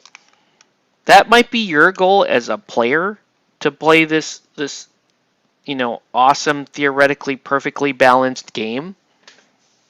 But that ain't their goal as the manufacturer. They don't even shit. If they're not gamers themselves, they don't even care about the rule. Like, why would they even? They don't know your rules. You're going to come up and tell them, why does Thresher have an 8-inch kick? It's not fair. He shouldn't have an 8-inch kick. It's not fair. No, they don't give a shit. If they don't play the game, they do not give a shit. And nothing would make them happier than for you to not give a shit either. Just buy the product, be happy, and don't be such a weirdo. Let the normies come in and I'm not saying this. This isn't coming from me. This is my messed up theory. But yeah, don't be such a weirdo. Don't care so much about your stuff. Let the normies in. You know, just be grateful that you're still here. We would have got rid of you a long time ago. We don't even make money off you. We don't like you. We don't like that stigma associated with you. Man, if my rant is making you depressed and you're thinking about your life, holy crap. I don't know. Maybe I'm just talking shit. In which case, I hope it's entertaining. But I'm just being real. That is kind of how I've been looking at this. You know, it's no secret that I've, on the side, been designing some games myself. You dumb fly, you will die. You will die. I've been designing some games myself, right? And instead of starting the way I think other people start when they're designing a game, I took a holistic experience to mind. Okay? And here's what I mean. Instead of starting with, my game is gonna be about robots punching each other in the face in the magical world of Robot Punch Face. Instead of starting there and going, I'm gonna make the most balanced system ever for my new game, Robot Punch Face. My approach was, all right, I got. Oh, Nelson, I'm sorry, man. Hey, I could be 1,000% wrong. I have zero evidence for what I'm talking about, other than a pattern that I see. Okay, but when I looked at my own at games that I want to put out, I thought of this. Okay, I'm your average person, sort of. I have 2 to 3 hours on a Wednesday evening. And I'm going to go, and I got kids at home, and I got a wife, and I've got a full-time job, and I got all this other stuff, right? I want to enjoy a miniature gaming hobby, but I need to maintain all this other shit in my life too. What is the best experience for me? Well, ideally, if I've got 2 to 3 hours, I want to play 2 games. I want to be able to play 2 games. I only have 2 to 3 hours, maybe twice a month. So I want to be able to play 2 games. And when part of those 2 to 3 hours could be me packing shit up and putting it in my car. So I don't want to drag around a giant duffel bag of miniatures, or a giant, 4-chamber backpack full of minis and a tub of terrain. I don't have time to pack all that up. I don't even have a place to store that in my house. Right? I want to bring something about the size of a laptop briefcase or something. And I want to bring that to my gaming night. I want to be able to set it up, honestly, in the space of 5 to 15 minutes. I want to be set up with my game. I want to play the game, and I want to have an experience that lasts about 45 to 60 minutes. I want the option of playing with up to 4 people, but I also need it to be mainly centered around playing 2 people. And I want to paint, 2 or 3 times a week, and I want to be able to paint characters, not row upon row of rank and file. These are the kinds of and when I get to the gaming store or gaming club when I'm starting to play, then I do not need to take up a 6x4 gaming area. I need to be able to set up in very portable places. I need to be able to play in a coffee shop if I needed to. So these are the things that I think about. Not in the land of robot punch face. Like, I don't think about that. Like, that you can work that in as you're designing, but it makes you come up with some design constraints. Okay, I want my miniatures game to play on a 2x2 table because that's optimum. There should really only be about 4 to 8 pieces of terrain that are going to be, that are going to be, say, no bigger than 3 inches by 4 inches by 3 inches. There needs to be, you're going to play a team of between 4 and 6 models on the outside. The game time needs to run 45 to 60 minutes. These are the constraints that I built in first and said, then I came up with my theme, Robot Punch Face, and you were like, and was like, okay, how do I make Robot Punch Face last or happen within those time constraints? And I don't think, and so I think that's what needs to happen for modern miniatures games to get to a broader appeal. There's also, I need to design something that's collectible. That's super important, right? Super important. It's one of the issues with Guild Ball. Guild Ball is like, we're going to make 16 teams one day, and we're just going to end it, right? It needs to be collectible, and it needs to be collectible to a point where no matter what faction you're playing or what style, I don't want to call it faction, but no matter what style you play, you're going to be reasonably compelled to buy new releases as they come out, right? Oh, man, I didn't think I wanted a kick robot, but in my army of punch robots, that might fit really well. This one gives this second punch robot another constraint. And so you don't have, oh man, my codex isn't out yet, and they haven't made new models for me in 7 years. I'm sick and tired of looking at these Space Marines. Like, right? Does it sound like I'm describing Aristea? Because I kind of am. If you think, like, it should sound like, you're like, oh, wow, Aristea fits, like, pretty much all those requirements, doesn't it? But yeah, I think that from a holistic experience, it fits all of those criteria. Doesn't mean it's a great game. And that's kind of the point. It does not have to be a great game. There's a lot of games that just skirt by on having good IP, right? Another thing, too, I've noticed is there's some games like Harry Potter, or even to some degree Weird, where people love to paint the miniatures. I don't know who this is, Nelson. Tell me who this is. What are the colors? I think this is red and black, right? I think this guy's red and black.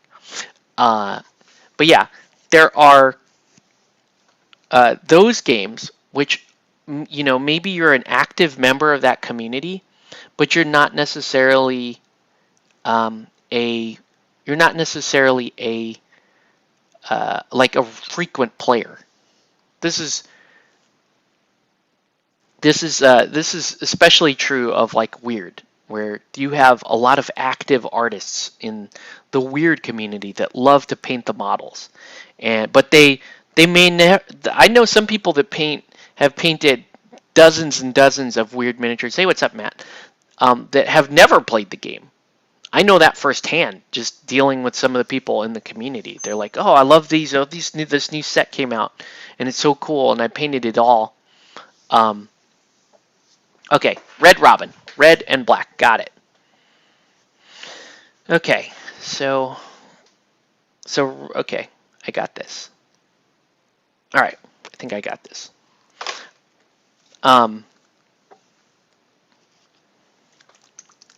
But yeah, that's it. from a marketing standpoint, a game can be successful and can continue to persist even if people don't play the rule set. So us as miniature gamers, we lose sight of that fact. Like we talk about the game rules like it's, like it's live or die for that game manufacturer. Man, if you don't fix your rules, you're just gonna fail as a company, right? An open letter to Games Workshop. You know what I'm talking about. You guys better fix your rule. Like Games Workshop is as much as much shit as I talk on Games Workshop. Can I just point out that they are the most alpha Chad shit ever? Okay, and I'll explain in a minute.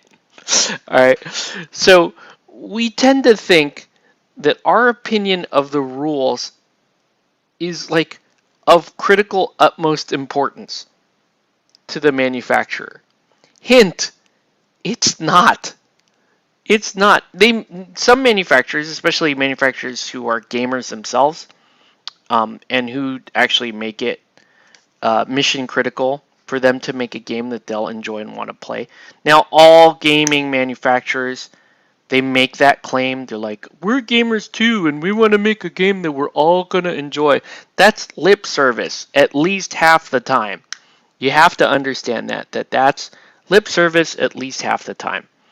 That they're kind of just talking shit, okay? Because at the end of the day, if everyone thought Guild Ball was a stupid, shitty game, but we all kept buying the miniatures, Guild Ball would still be on the map. They would not have canceled the game.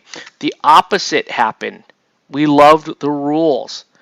We loved the rules so much that we scared a bunch of normies away from the game, and they stopped playing. Because we're like, look at how balanced these rules are. I beat these new players every freaking time I play them. Bam! You lose. Bam! You lose. I'm better. I'm the winner. Who's the big winner? Me. I'm the winner. And that was bad for business. Okay? So the rules do not matter much at all to the manufacturer. They matter to us, and we freak out about it, and we write these big essays, open letter to Games Workshop. Like, we do that all the damn time, but at the end of the day, Games Workshop is the big bad Chad that walks into the room and says, hey, listen up, you betas. We don't make balance rules. In fact, we don't give a shit. We're going to sell you the same resculpts of Space Marines. And guess what? You're going to fucking buy it. Because you love this, and you're just going to continue to buy this shit. Oh, hey, by the way, we're taking Blood Bowl back.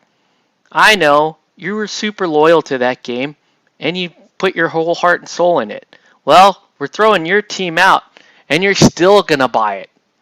Right? We're still... They just basically pulled the most Chad shit ever all the time on miniatures gamers. Oh man. But like, you can feel free to correct me if I'm wrong, but oh man, I'm missing like, oh, there's like sad stuff in the chat. Sorry to hear that, Matt. All right. Sorry to hear that. Yeah, that's a bummer, dude. Okay. Well, we'll get together soon, dude. Anyway. Well, but like I was saying, what matters to you and me does not matter to the miniature manufacturers. Okay? So we need to get over this this overinflated self-importance that we have, that us and our opinion of the rules matter to these people. They don't matter, okay? What matters is, do people still buy your shit? That's what matters.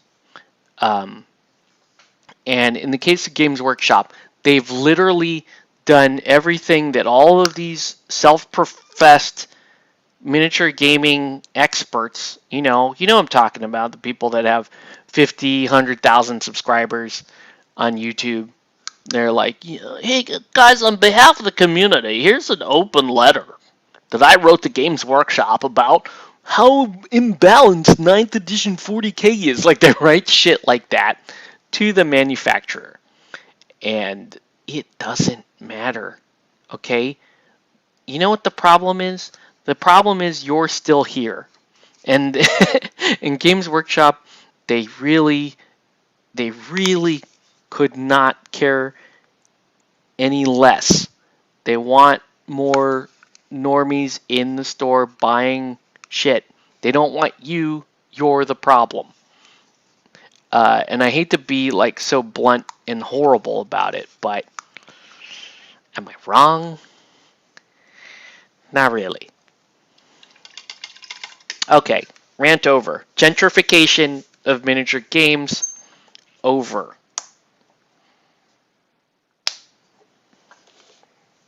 So enjoy the games that you like. That's what I'm gonna say. Oh man.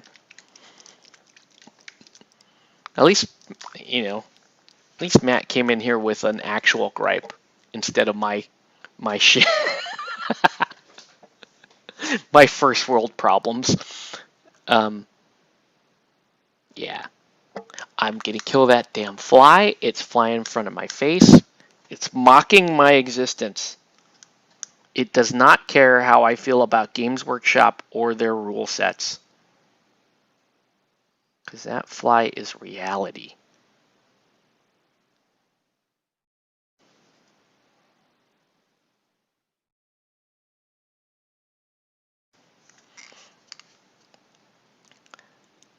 For the alt sculpt of Kami, since Kami ran out. What? What? What? Sean, what are you talking about? Life goes on. We're still very close, just working on. Yeah, that's good, man. That's good. Hopefully, it's for the mutual health of both of you. That's what you hope for.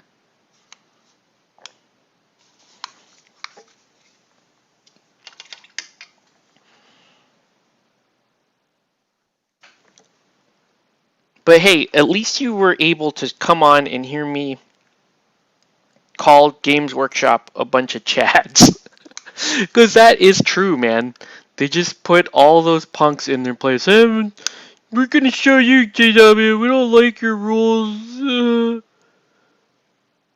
And they're like, no, mate. You're going to buy these new models.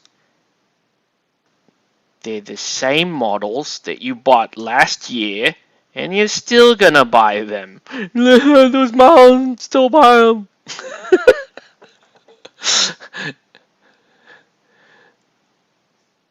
Anyways. I'm just talking trash. But it is true that they want, they want mom and dad, they want Stan and Kayla, and they want they're a business. They want everybody to play their games, and they want mainstream acceptance so that that can happen. And they don't want to be associated with this negative stereotype of, the nerd living in their mom's basement, asking for a hot pocket. They don't want that. They don't want to be associated with that anymore. That audience might have been what got them to this point, but they don't want that anymore. So, anywho.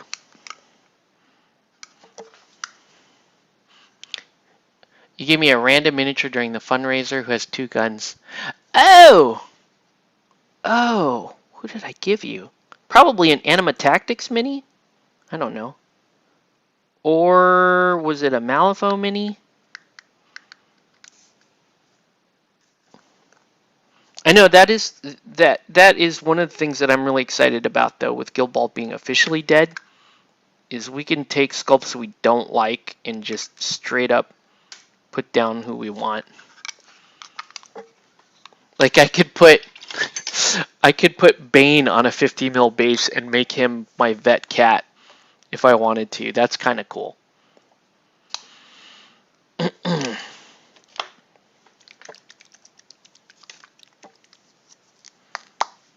right, so we're gonna get some color blocking on these guys. Yeah, it probably was Anima Tactics, which they have had so many great sculpts. But yeah, you could pick like whatever guild you're playing. You could find ranges that work well. Anima Tactics will work well for a lot of those ranges, specifically alchemists, engineers, morticians,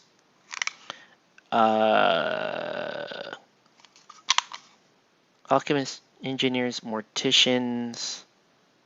Yeah, that sounds about right. Those would be the best for. Those would be the best teams to use Anima Tactics proxies on. And then, you know, if you were going to do proxies for fish, for example, then there's all kinds of cool stuff you could use from Deep Wars. There's stuff you can use from Wrath of Kings.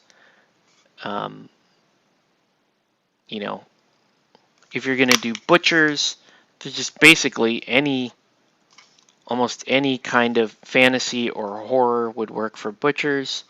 So you got lots of options there.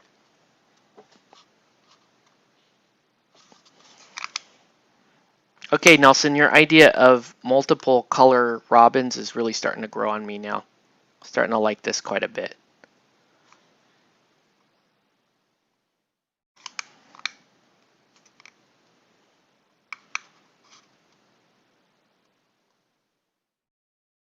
We got 2 robins left to color block.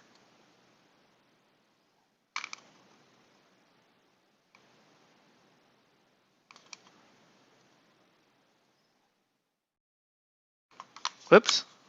I'm not supposed to do that. It's supposed to be black. Oops. Hold on. We'll fix it.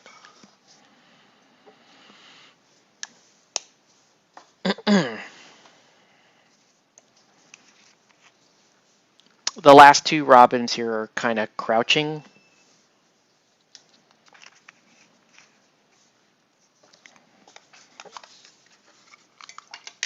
And then someone has to answer this question for me. I'll show you here in a second.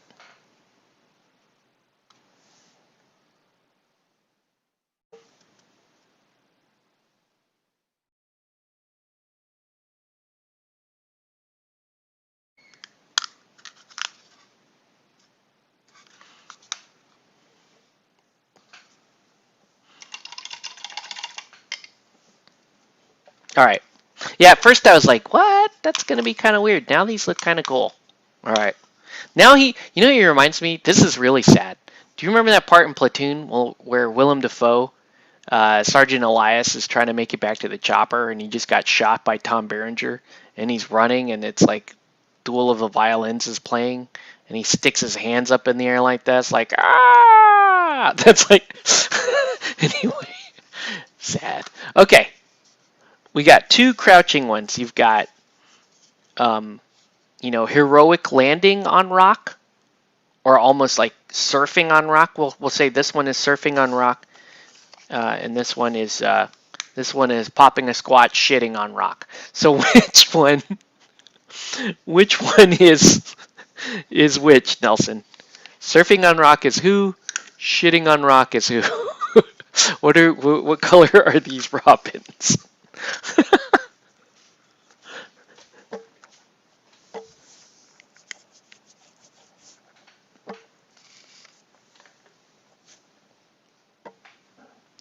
All right. Let's see.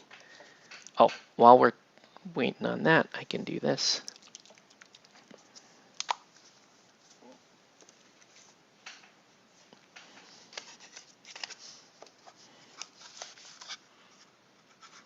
Who would have thought Tactical Rock has can actually name your poses on Tactical Rock. Surfing, shitting, dying on platoon, rock. All right. Surfing one is Jason Todd, normal Robin traditional artwork. The other one is Stephanie. She's purple and black. Okay. So shitting on rock is purple and black. Okay. Got it. Let's do that while I don't have the artwork. So I'm going to need a good purple here.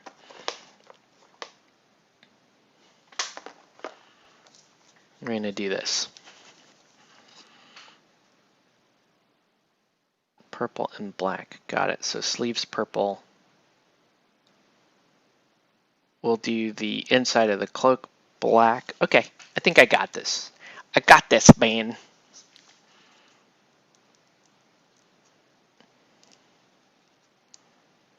This week is going to be very interesting week for me. I have tomorrow and Tuesday, I have late meetings.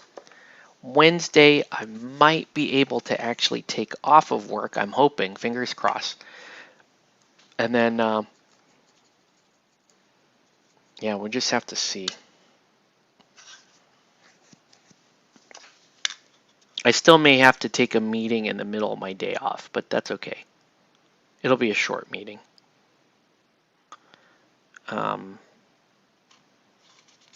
And I just have to make sure nothing doesn't bubble over Monday or Tuesday that would hold me over Wednesday.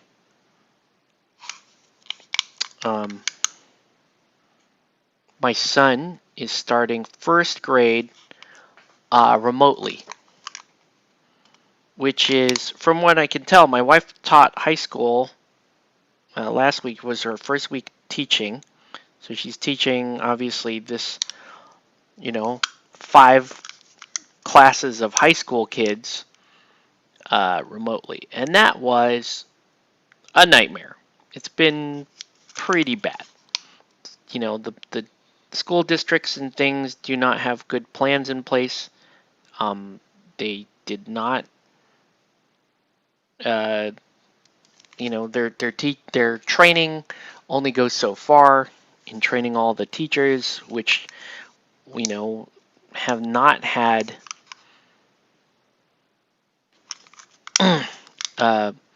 which we'll say have varying degrees of technical savvy. Right? Some of these teachers are pretty old, they're pretty advanced in age, and they don't, it's hard for them to keep up with Zoom and all the Classroom Dojo and all those in Schoolology or whatever they're called. So it's difficult. And then you have a bunch of kids who are now being asked to socialize and, get their educational experiences by sitting in front of a computer for 5 hours every weekday. If it's hard enough to get a teenager to do it, imagine trying to get a 6-year-old to do it. Okay? So that is what is up against us tomorrow. I've modified my work schedule this week to accommodate that. So that means I'll be working more from home, but also really kind of monitoring my son's school and making sure that he knows. I'm so lucky I have all this kind of surplus tech in the house. So I gave him one of my old laptops that I had thankfully, got really bored during this during the pandemic here, and I basically refurbished it, gave it additional memory, upgraded the hard drive, reformatted the whole thing. I just did that, not knowing that would eventually be my son's, that it's going to be my son's primary means of education. And to top it all off, he's in immersion school. And for those of you who don't know what immersion school is basically in this case, teaching my son Spanish by teaching him all of his coursework in Spanish. So he's in first grade learning, everything he needs to know, but being taught over a computer 5 hours a day in Spanish.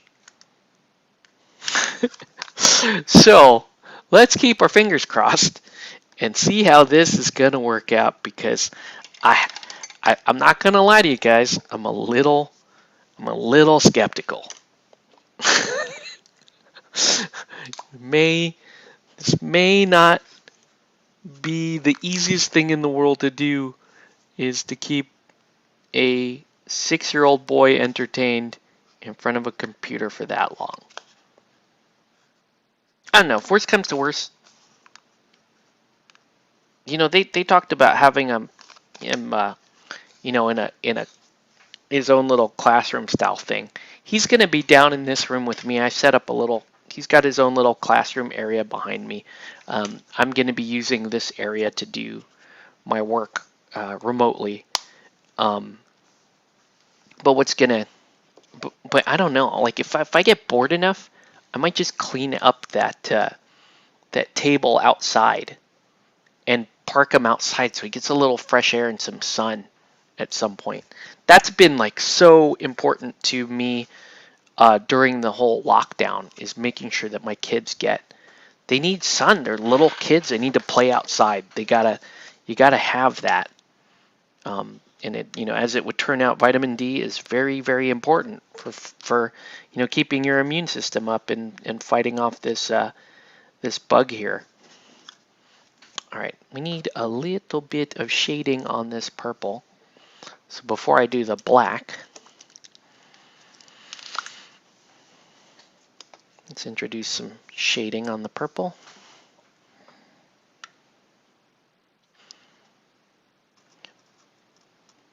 This purple formula that I'm using here, I've kind of nicknamed it New 52 Purple, right?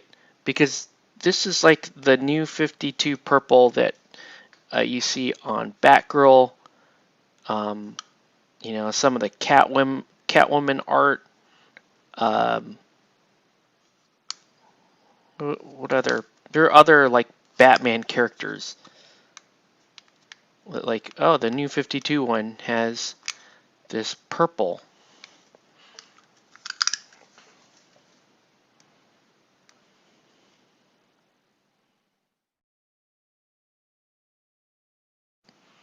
But yeah, I'm hoping I can free up Wednesday.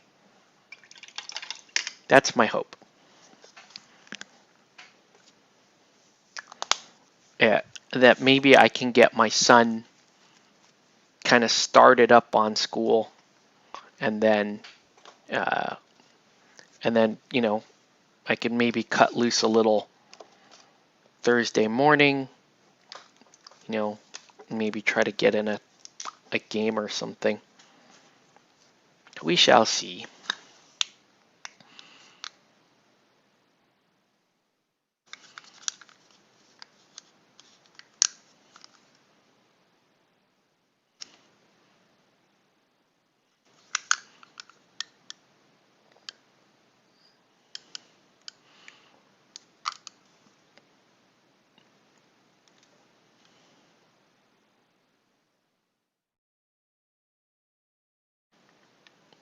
Painting crouching miniatures is always difficult.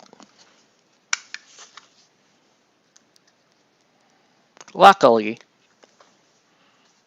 I designed, we kind of designed this paint scheme to kind of just hide all of that in shadow by making it black down in there.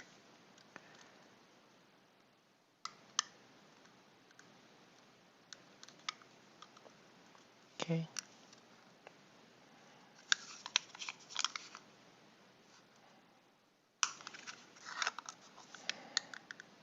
Yeah, I don't know, Nelson. It's kind of cool. I like this. Every Robin who laughs gets their own Robin scheme.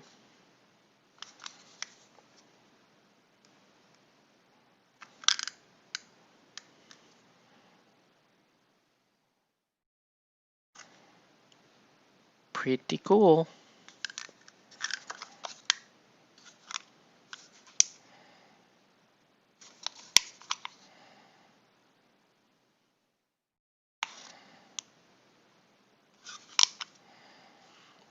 All right.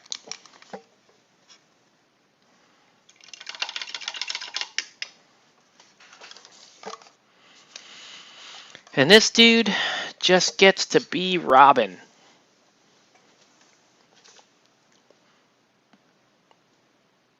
All right. Yellow, red, green. Got it. Got it. Oh my god, fly. I will kill you.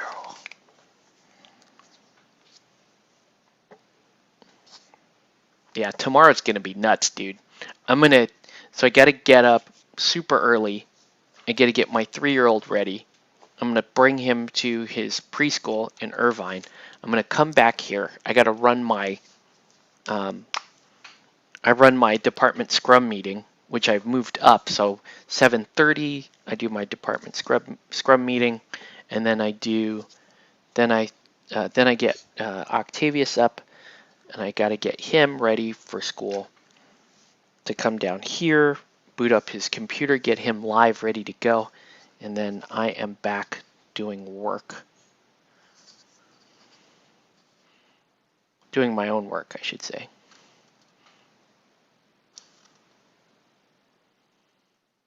Should be fun. Fun little fire drill.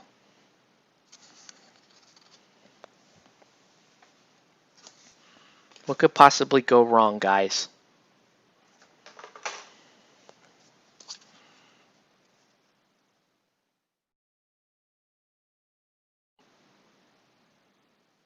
At least it sounds like other than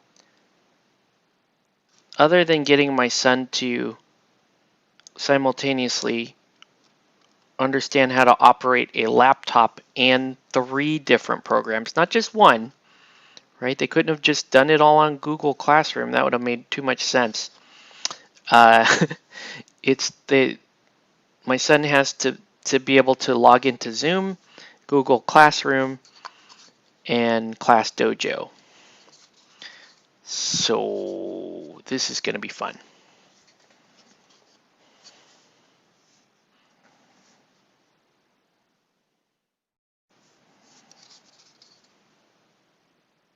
But yeah, luckily I had all this extra tech lying around. You know, they were like, you want to borrow the district Chromebook or, anything like that? And I was like, I hate Chromebooks.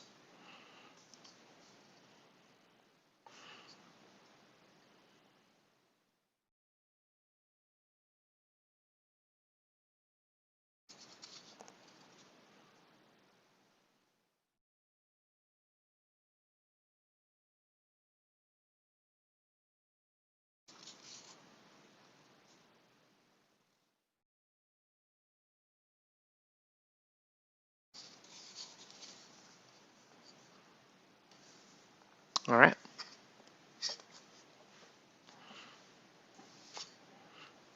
You're talking about the color scheme going on, sounds like. All right, so yellow. Then look, see that weird piece of flash right there? How do you even address that on the new resin? How do you get that out? I don't think you can. You guys tell me. Do you think you can get that out? How would you do that? Because, think about your knife basically chewing on rubber. That's how you clean these. That's how you prep this new style of resin. It's going to bend and bow, and it'll do everything you want except for clean that, cleanly shave that off. I don't know.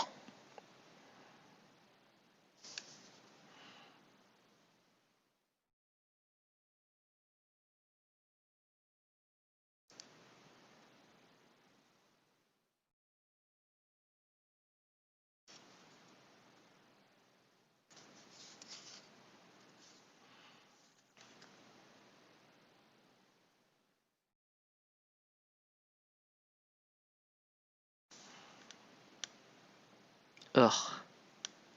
Angles. Angles.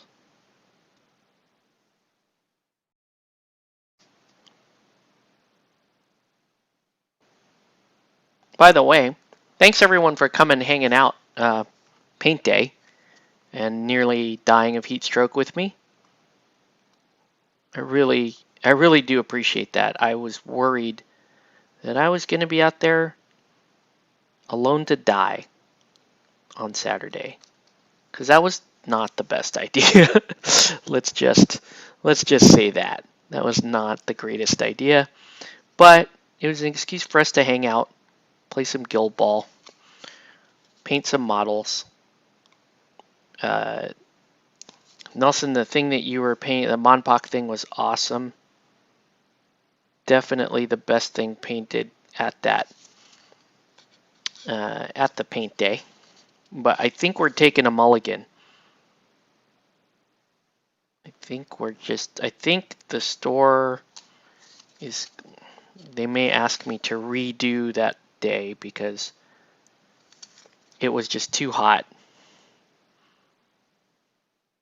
And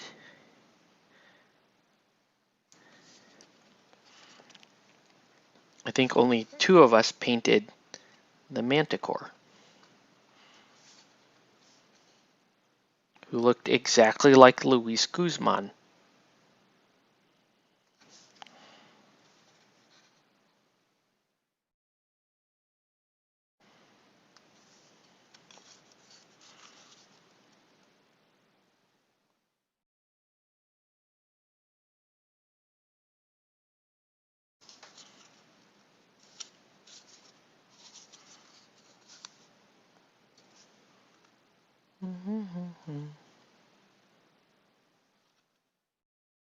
Okay.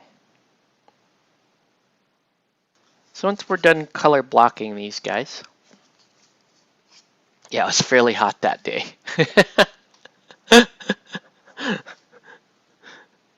Yes, sir. That was a slight health risk.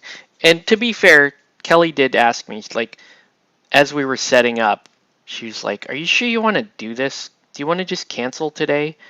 And I was like, "Nah, we already got people here playing Guild Ball, and we'll just hang out." So she did give me a chance to back out of it, but I was like, "Nah, man, let's play some Guild Ball."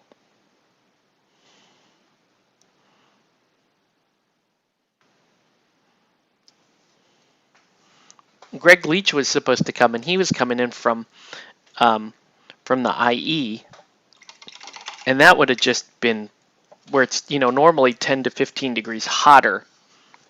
That would have just been brutal. Those turbo paints are sweet, and now you understand. You know the power of the dark side, meaning those paints really shine over a black undercoat.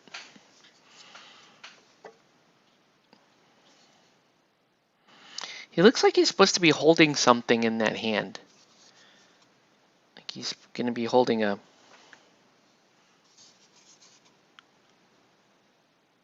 mug or something. I don't know. A sign? Maybe he's holding a sign. Doesn't he look like he's supposed to be? Like he looks like he's grasping something.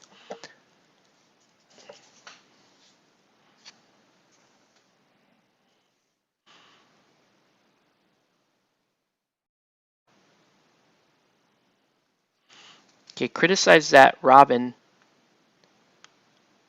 color scheme all you want. It does look really nice and vibrant once you get it blocked out.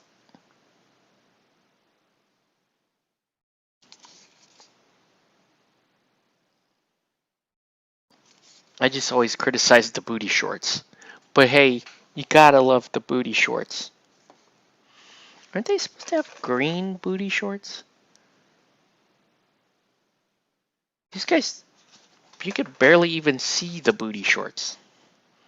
I think Robin's supposed to have green booty shorts, isn't he?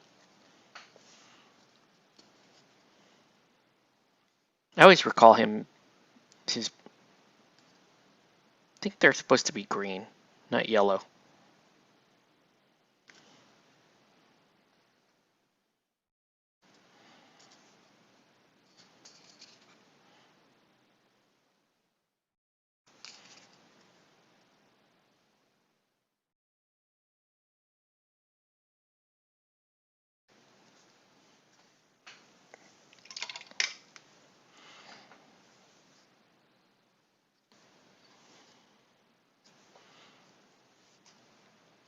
Yeah, I think they're supposed to be green.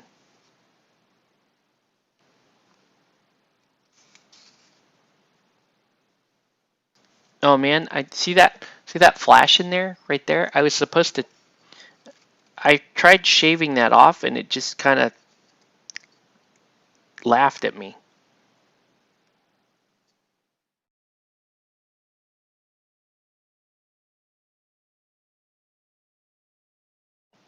Yep, Sean has confirmed. It is green booty shorts. Booty, booty, booty, booty, booty everywhere.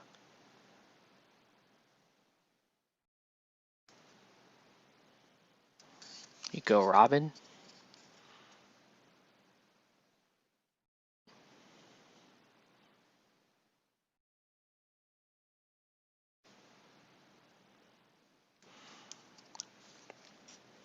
I mean, I know they're like orphans and all, but can you imagine some billionaire dude handing you a pair of them green booty shorts and being like, "Yep, you're wearing this, buddy." You want to fight crime with me? Hey, put on a pair of these. It'll be fun, Robin. Just fun. Just let it happen, Robin. Shh, just let it happen. I'm not. Oh man, this video's gonna get. Oh, that's right. I didn't monetize it because screw YouTube.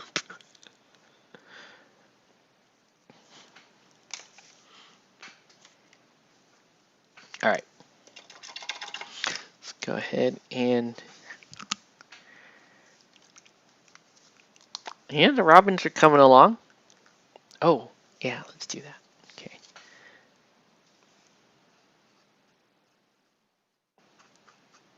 So hoping to get these done fairly early in the week, so that because I got the other half of this commission, which involves a separate paint scheme. It involves a separate paint setup because you got to paint female Bib Fortuna, and then you have to like show people how to paint the female Bib Fortuna. So we'll do that. I'm gonna look at some.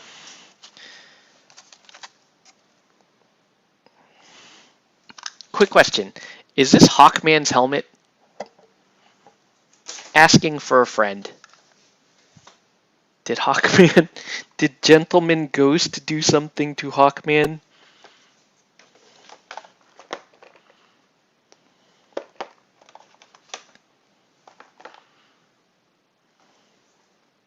It's wrong.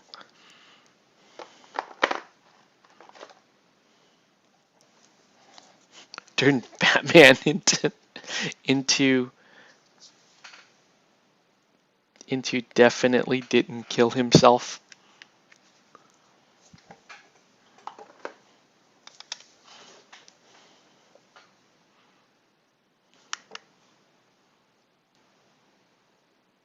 The Batman was just looking out for Robin that day. That's why he got him those shorts. It's gonna be very hot that day. Okay, Robin, come on over here before you fight crime. I just got the perfect outfit for you.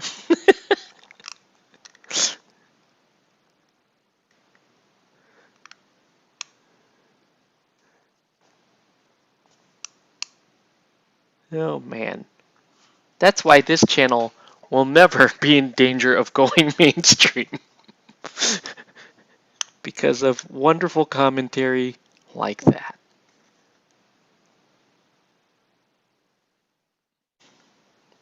Look at this guy. This guy Milady's so hard as a ghost, even unto death. He's gonna Milady. He's awesome. All right, we do need to, as close as he is to being done. I'm just talking about Gentleman Ghost. We do have to give him a little bit of shadow, not too much, but enough to keep it interesting. So I could do. I'm probably just gonna do this, and that's probably just gonna be perfect. I'll probably just hit him with that, and it's just gonna give him enough shadow without killing us, right? So like that's a lot, right? But we just move a bunch of it. There we go. There we go. Right, I just want it to hit certain spots. Leave a nice even shade. I don't want it to pool. Right, just want to show off the sculpt a little bit. Don't want to highlight hard lines because he's a gentleman.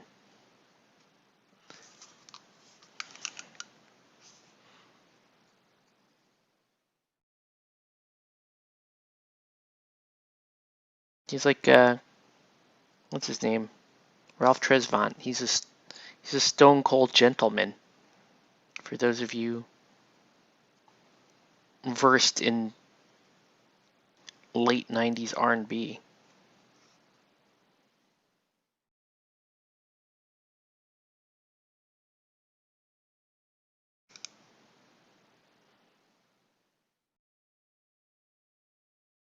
All right.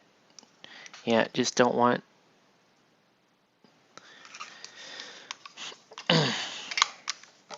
you just do not want your paints to, you don't want them to pull and set up and leave weird splotches on your mini. Who would have thought? Such a perfect use for Aethermatic Blue.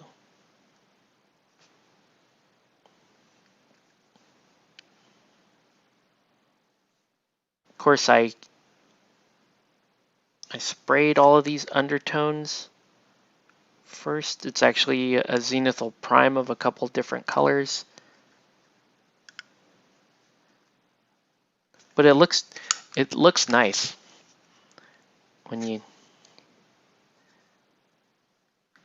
do that.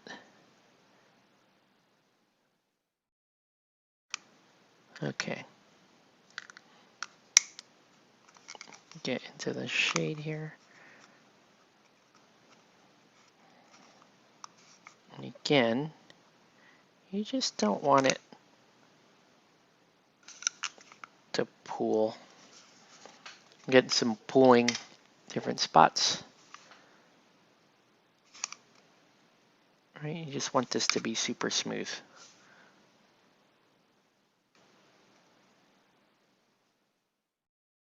The worst is when you're doing this and then it just rips a hole in the finish. That's terrible. So you got to be careful about, like, especially stuff like that. Contrast paints can be pretty nasty stuff when you let them pool and dry. They get all sticky and like it stays tacky for a long time. I don't know if you guys have noticed that, but it's not good times when that happens.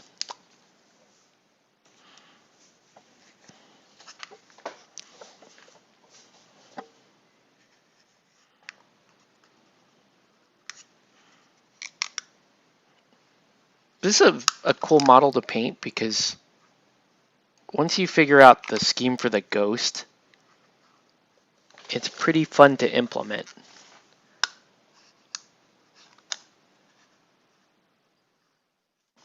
I'll let that dry. And yeah, okay. So we didn't necessarily finish anything tonight, but we got a lot of them basically set up to finish. And I believe I can finish all these tomorrow night, just based on where we're at. It's really not a big. It's not getting. There's not.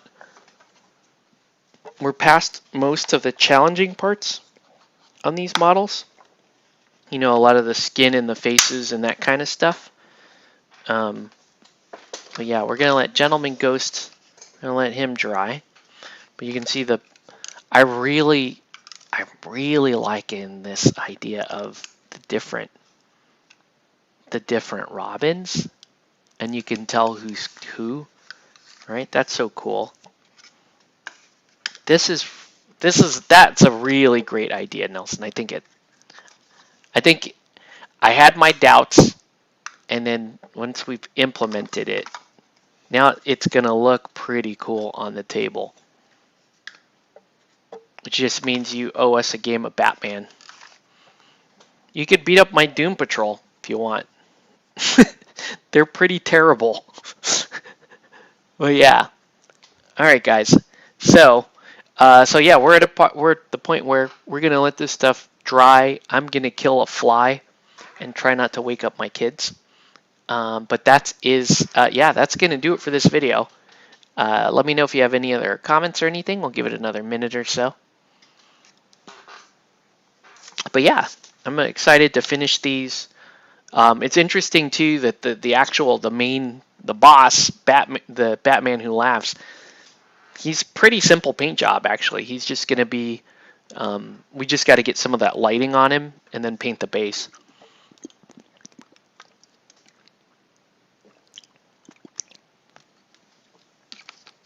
Most of the work here was around the Robin. So, all right, guys, sound like we're all saying good night. Have a good night, everybody. We'll catch you on the next one.